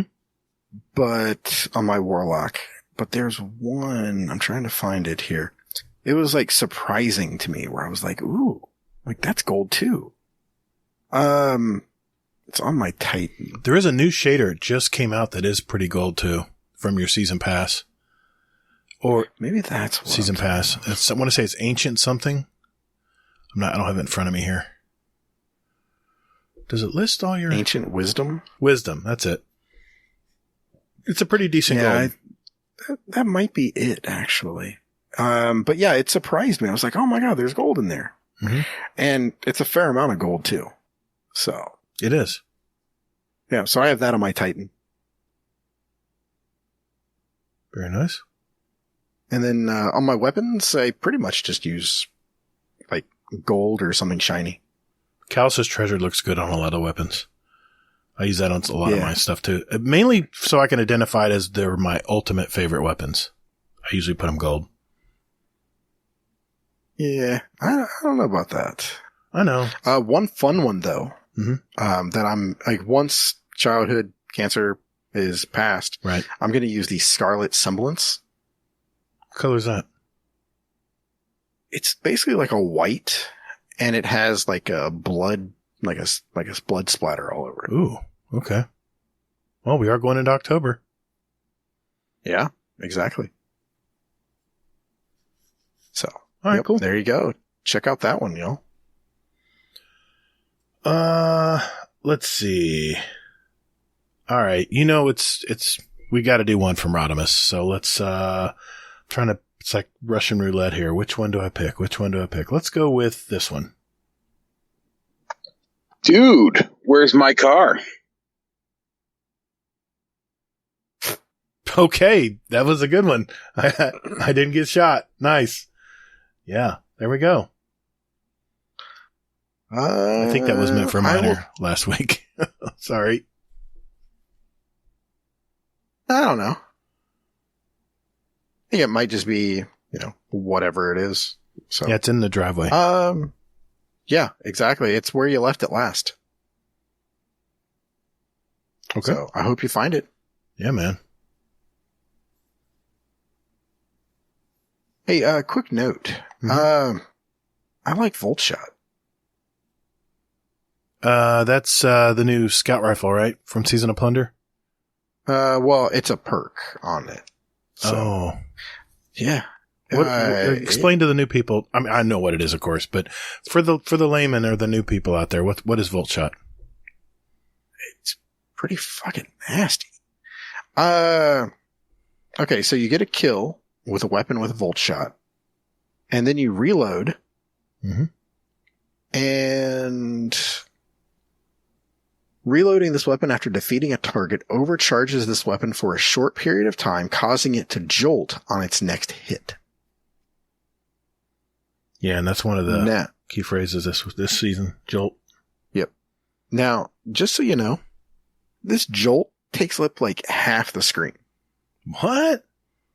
Yeah. Damn. This shit is nutty. I mean, yeah, I knew that. Right. No, I did. Yeah. Yeah. It does. It takes up half the screen. It's just like the Flash? Jolting shit. Really? Yeah. Oh my God. I mean, like I said, yeah, it does kind of, doesn't it? Right. Yeah. Okay. It's just ad killing. Craziness. Yeah. Area effect. Nice. Okay. Quick question for you. Mm-hmm. Infernius. Question for the show.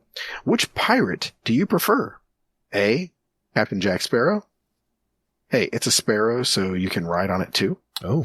B, Captain Jake and the Neverland Pirates. C, Blackbeard.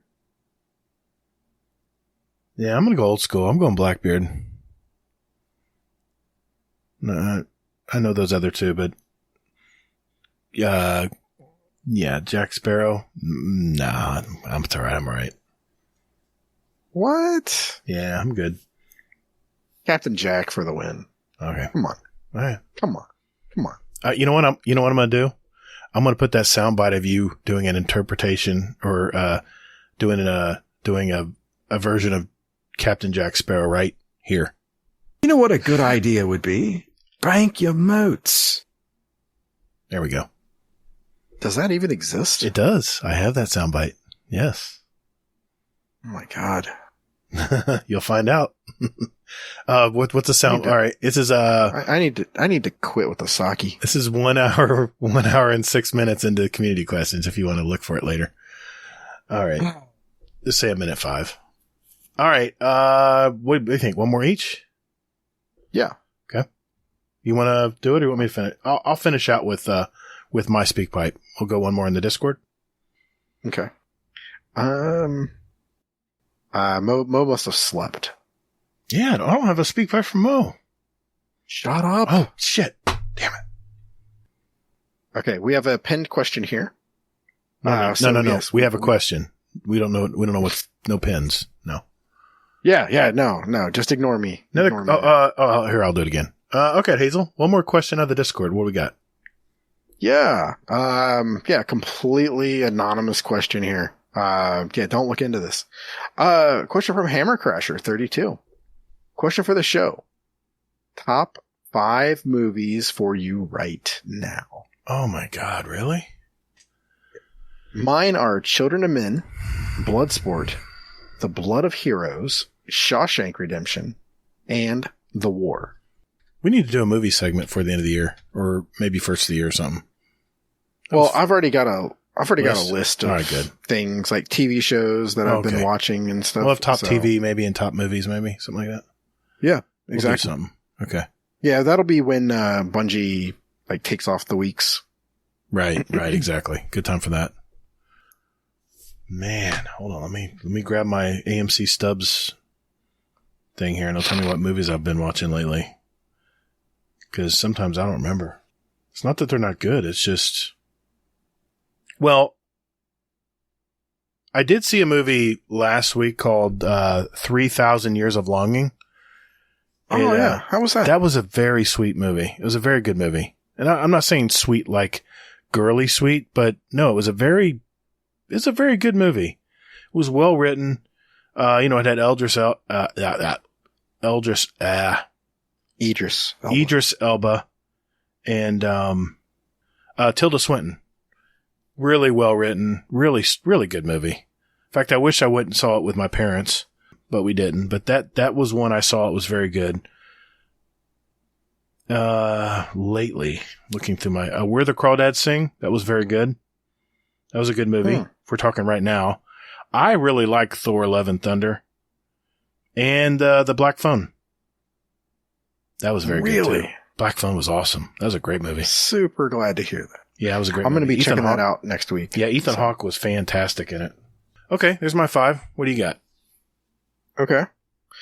My 5, just off kind of the top of my head, aka in the time it took him to say his. Everything, Everywhere, All at Once. Yeah, that was a good movie. That was fucking bonkers. I have to say The Batman. Oh, I missed that one. That was good. I don't know how you could miss it. I was looking at a ton of movies. I was looking at recent stuff I've been watching. That's what he asked, so that's what I was looking up. And I know you just saw it on HBO probably. Oh well, I've seen it like 3 or 4 times. So. Exactly. Yeah, I was letting you have that one. Yeah. Part of me wants to say I'm going to go with it. I'm going to say RRR. What? Yeah. You should watch it. It's on Netflix. It's called RRR. And what's this movie about?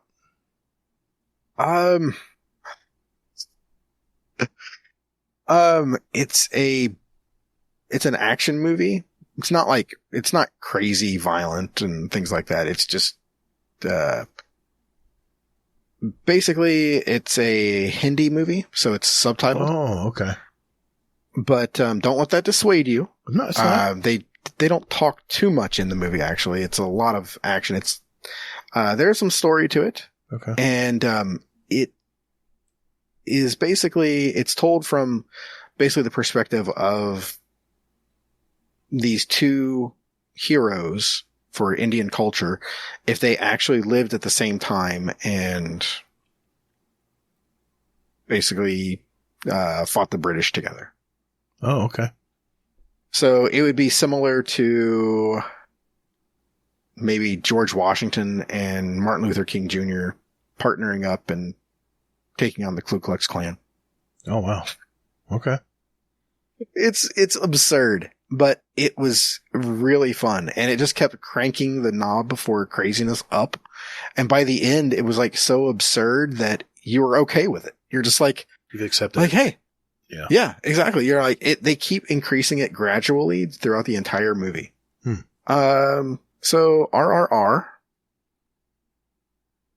Elvis. Oh, yes. Damn it. That was great too. And then I'm going to add a movie to my list that I have not seen yet, but I'm going to say it anyway because from what I've heard is it just sounds bonkers anyway. So it sounds right up my alley and probably going to go see it maybe this weekend. Barbarian. Yes. Who was it? Was it Commando was telling me. He went to it just begrudgingly. His wife dragged him to it. And he said, man, it was surprisingly good. And unfortunately, it's already out of our theater. But yeah, I'm hoping it'll come to like HBO or something because I do want to see it. He said it was surprisingly good. It was a light horror, too. Yeah, so I'm going to add it to my list already just because I really, really want to see it because I appreciate everybody in the movie. Mm-hmm. So I'm like, that this should be good. I wanted to mention one more thing while we're on the subject of movies. My wife and I just came back, in fact, from tonight before we did the podcast. We saw the new David Bowie documentary called Moon Age Daydream. Other than I felt like I was on an acid trip the whole movie, it's very much a visual movie. And they blare the music. I think they do it purposely to make you feel like you're right there in the audience at his concerts. But at first we started watching it. It was like, okay, what the hell? Where's the structure of this movie? Where are we going with this? And then it started flowing into an actual documentary. So I do know for a fact this is going to be on HBO Max. So just keep your eye on this one. If you're going to watch a documentary, you might want to watch this one. It's really good. It's not going to feel like you were in the theater with the blaring music and stuff. But yeah, that's one to keep an eye out for as it comes out because it was very good. It's very well done. So, okay, let's go out with this one from. There's another one here from TJ Nitro. Hey guys, Nitro TJ here. And I'm curious because me and my girlfriend are looking for our first apartment. And, I mean, we know where we want to live, but we're trying to figure out things we should probably stay away from and maybe things we should look for in our first apartment. So if y'all have any helpful tips for people like me who is moving into their first apartment.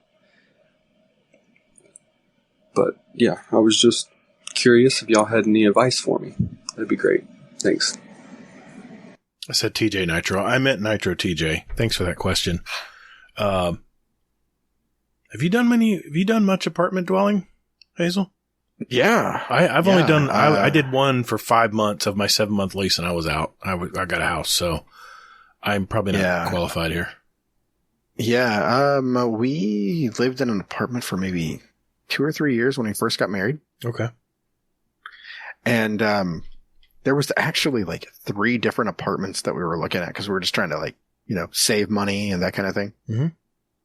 And, we went to all 3 of them.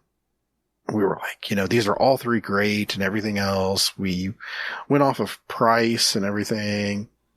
And then I think it was her parents. They suggested like, well, just go buy them at night and just see how they are. I'm like, what the fuck? It's a good idea. Like, what the hell is this bullshit? What are you talking about? Yeah, you're looking for external lighting. Well, just to see how it is at night. That's true too. Yeah. Now, I mean, granted, it is just one night that we drove by these places, but there were cop cars outside of one. Mm. And I'm like, okay, that's not a good endorsement. And then the other one, like you said, was the lighting. There was no lights outside. Mm. And I'm like, oh, well, that's not a good sign. I'm like, where are the lights? And, yeah, we ended up going with a place that was well lit and no cop cars outside. Yeah, I would say also look around, especially if it has that like external porches. If there's a bunch of like junk piled up in porches or outdoor little patios and stuff. Yeah. That's not a good sign either. Yeah. Just look at the neighbors and see. People have pride. Yeah. Exactly. Also, I mean, depending on how much it is typically indicative of what the area is. Yeah. Yeah. Boy, and I'll tell you, rents have gone up here. I don't know about there, but my daughter got a house because they raised her rent like $700 a month. They're like, well, we can have a mortgage payment for that. And that's what they did. Yeah. Yeah, that's where we are right now. We're like we want to buy a house, but our mortgage payment right now is cheaper than anything. Yeah, no. I mean, because we could sell our house, make like a ton of money for it. Right. But then we'd have to live in an apartment paying more than our mortgage right now. Mm. And then interest rates are higher and it's just like absurd, the stuff that's going on right now. Yeah. All right. So this is Norm's money corner here. There it is. So Hazel's money. Yeah. Oh, here, I'll put a soundbite here of Hazel saying something about your budget right here. And keep a goddamn ledger. I got a lot of editing to do this weekend. Okay. What did I say about a budget? I remember all the sound bites, man. You said, I think you said, write a fucking budget or something. I can't remember. It was in your one. I think I did. I'll put that here. Yeah. No, right after you said Norm's Money Edition, I went, okay, it's going here. Yeah.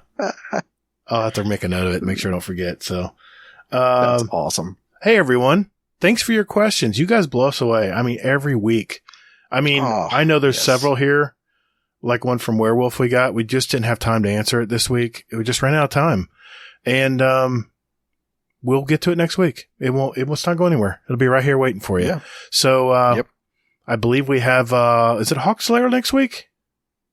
That is correct. We have Hawkslayer coming next week. So, we want to save some of these questions for him. I'm curious what he says to them. So, yeah. Well, thank you very much. And, we'll be right back.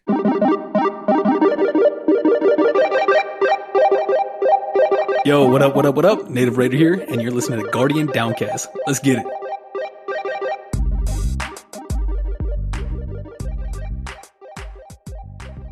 All right. Well, before we go tonight, Hazel, do we have any announcements to mention? Okay, so I threw out 2 scrims, one for next Thursday, I think, or no, I'm sorry, next Wednesday. And then one for, I want to say it's October 1st, possibly? It was a Saturday. Yeah. Yeah, so Saturday at 10 p.m. Eastern.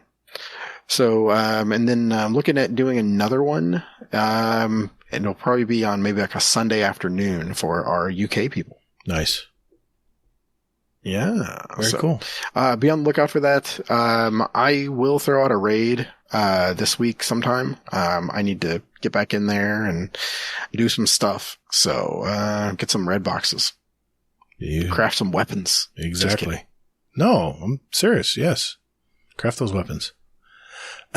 All right. I won't get back into last week's conversation. Yeah. I was listening to that back this week. I was like, man, we really dig in, don't we? We really dig into our we tried to be a little more, civil tonight. So, yeah. We tend to something like that. Yeah. We tend to grab onto our point of view and hold on for dear life. So, yeah. Yeah. So, to say the least. Yeah. There's not much else to say. There really isn't. There really isn't.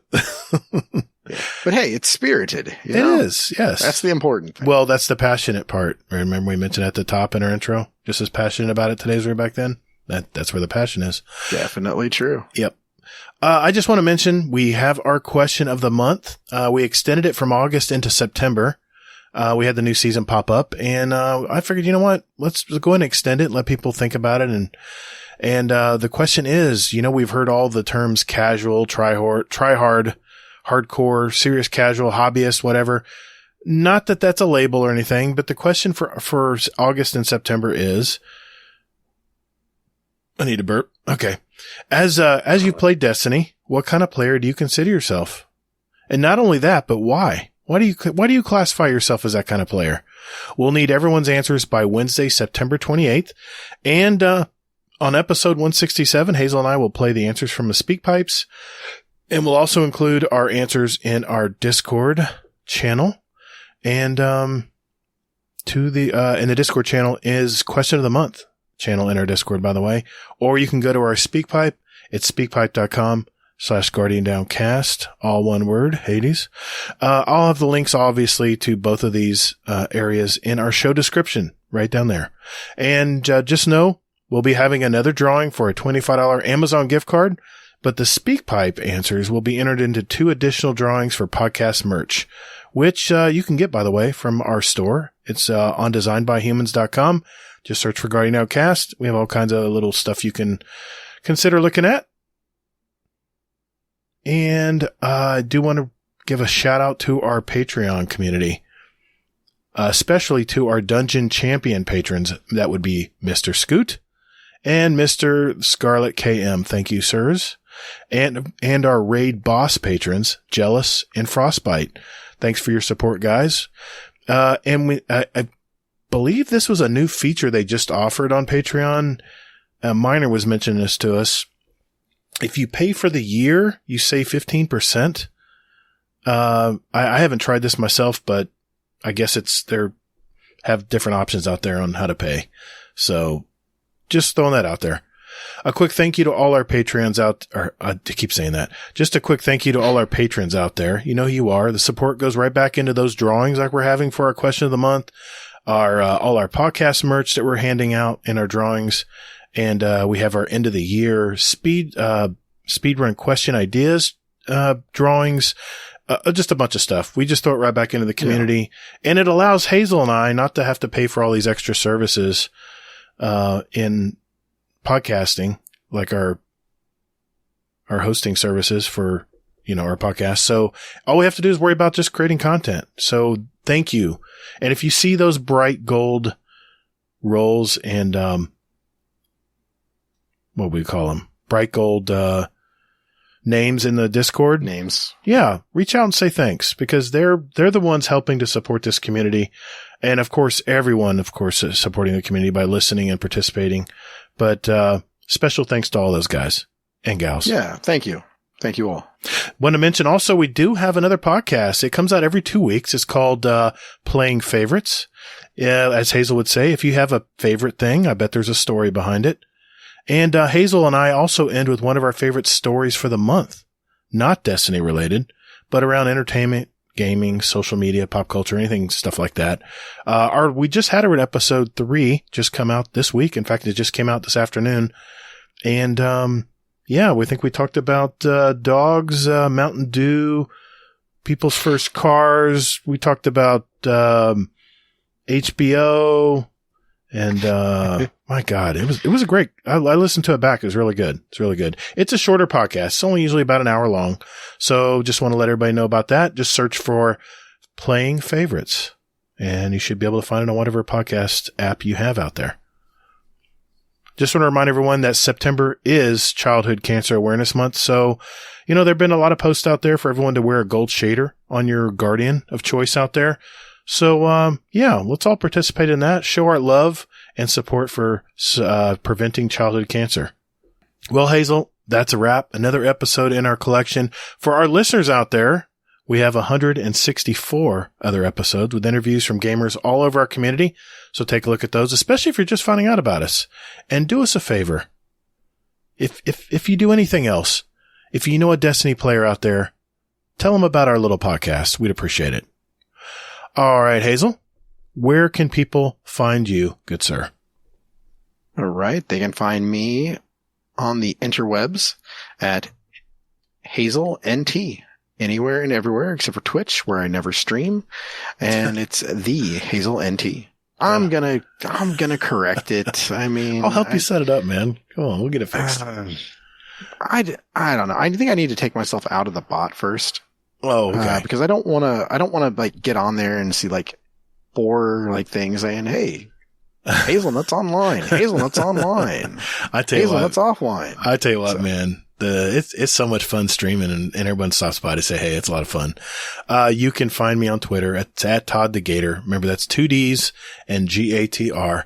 You can find me on my PlayStation 5. That's Gatr, Gatr.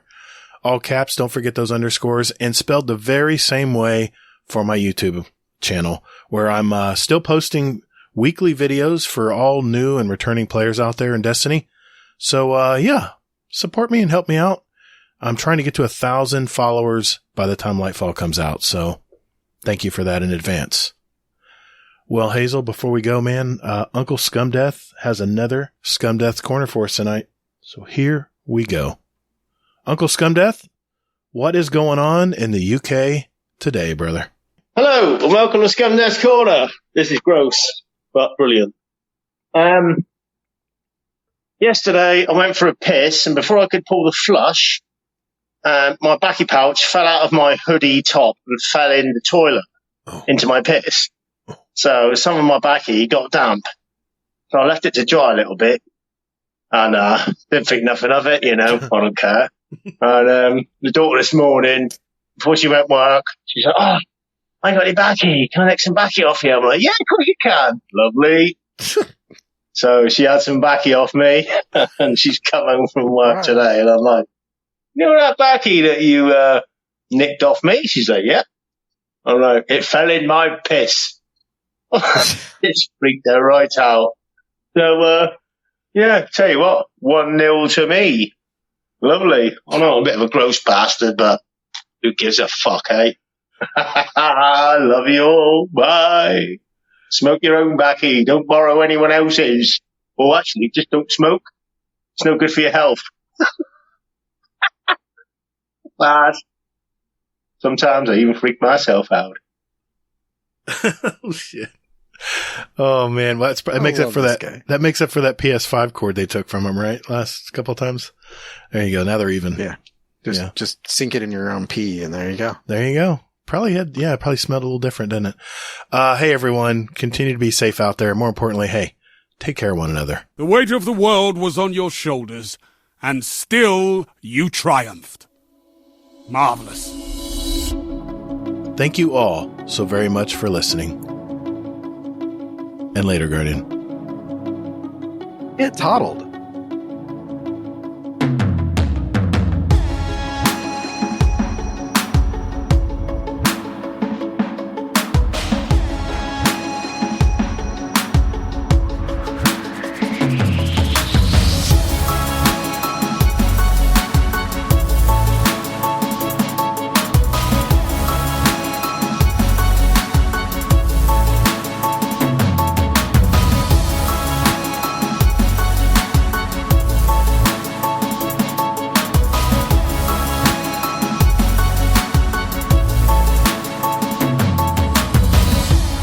Bank them moats. Let's bang some knuckles. You could end this bloody game if you bank your moats. Do it!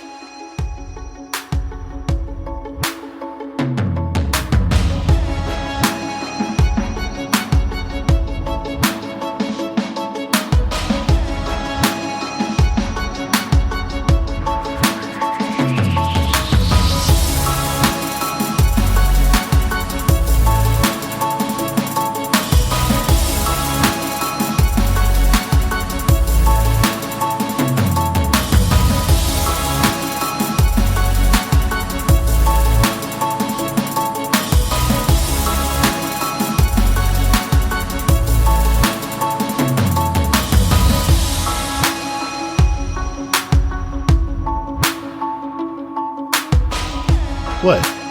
Everyone's tapped their controller, man. Come on. There's no shame in that.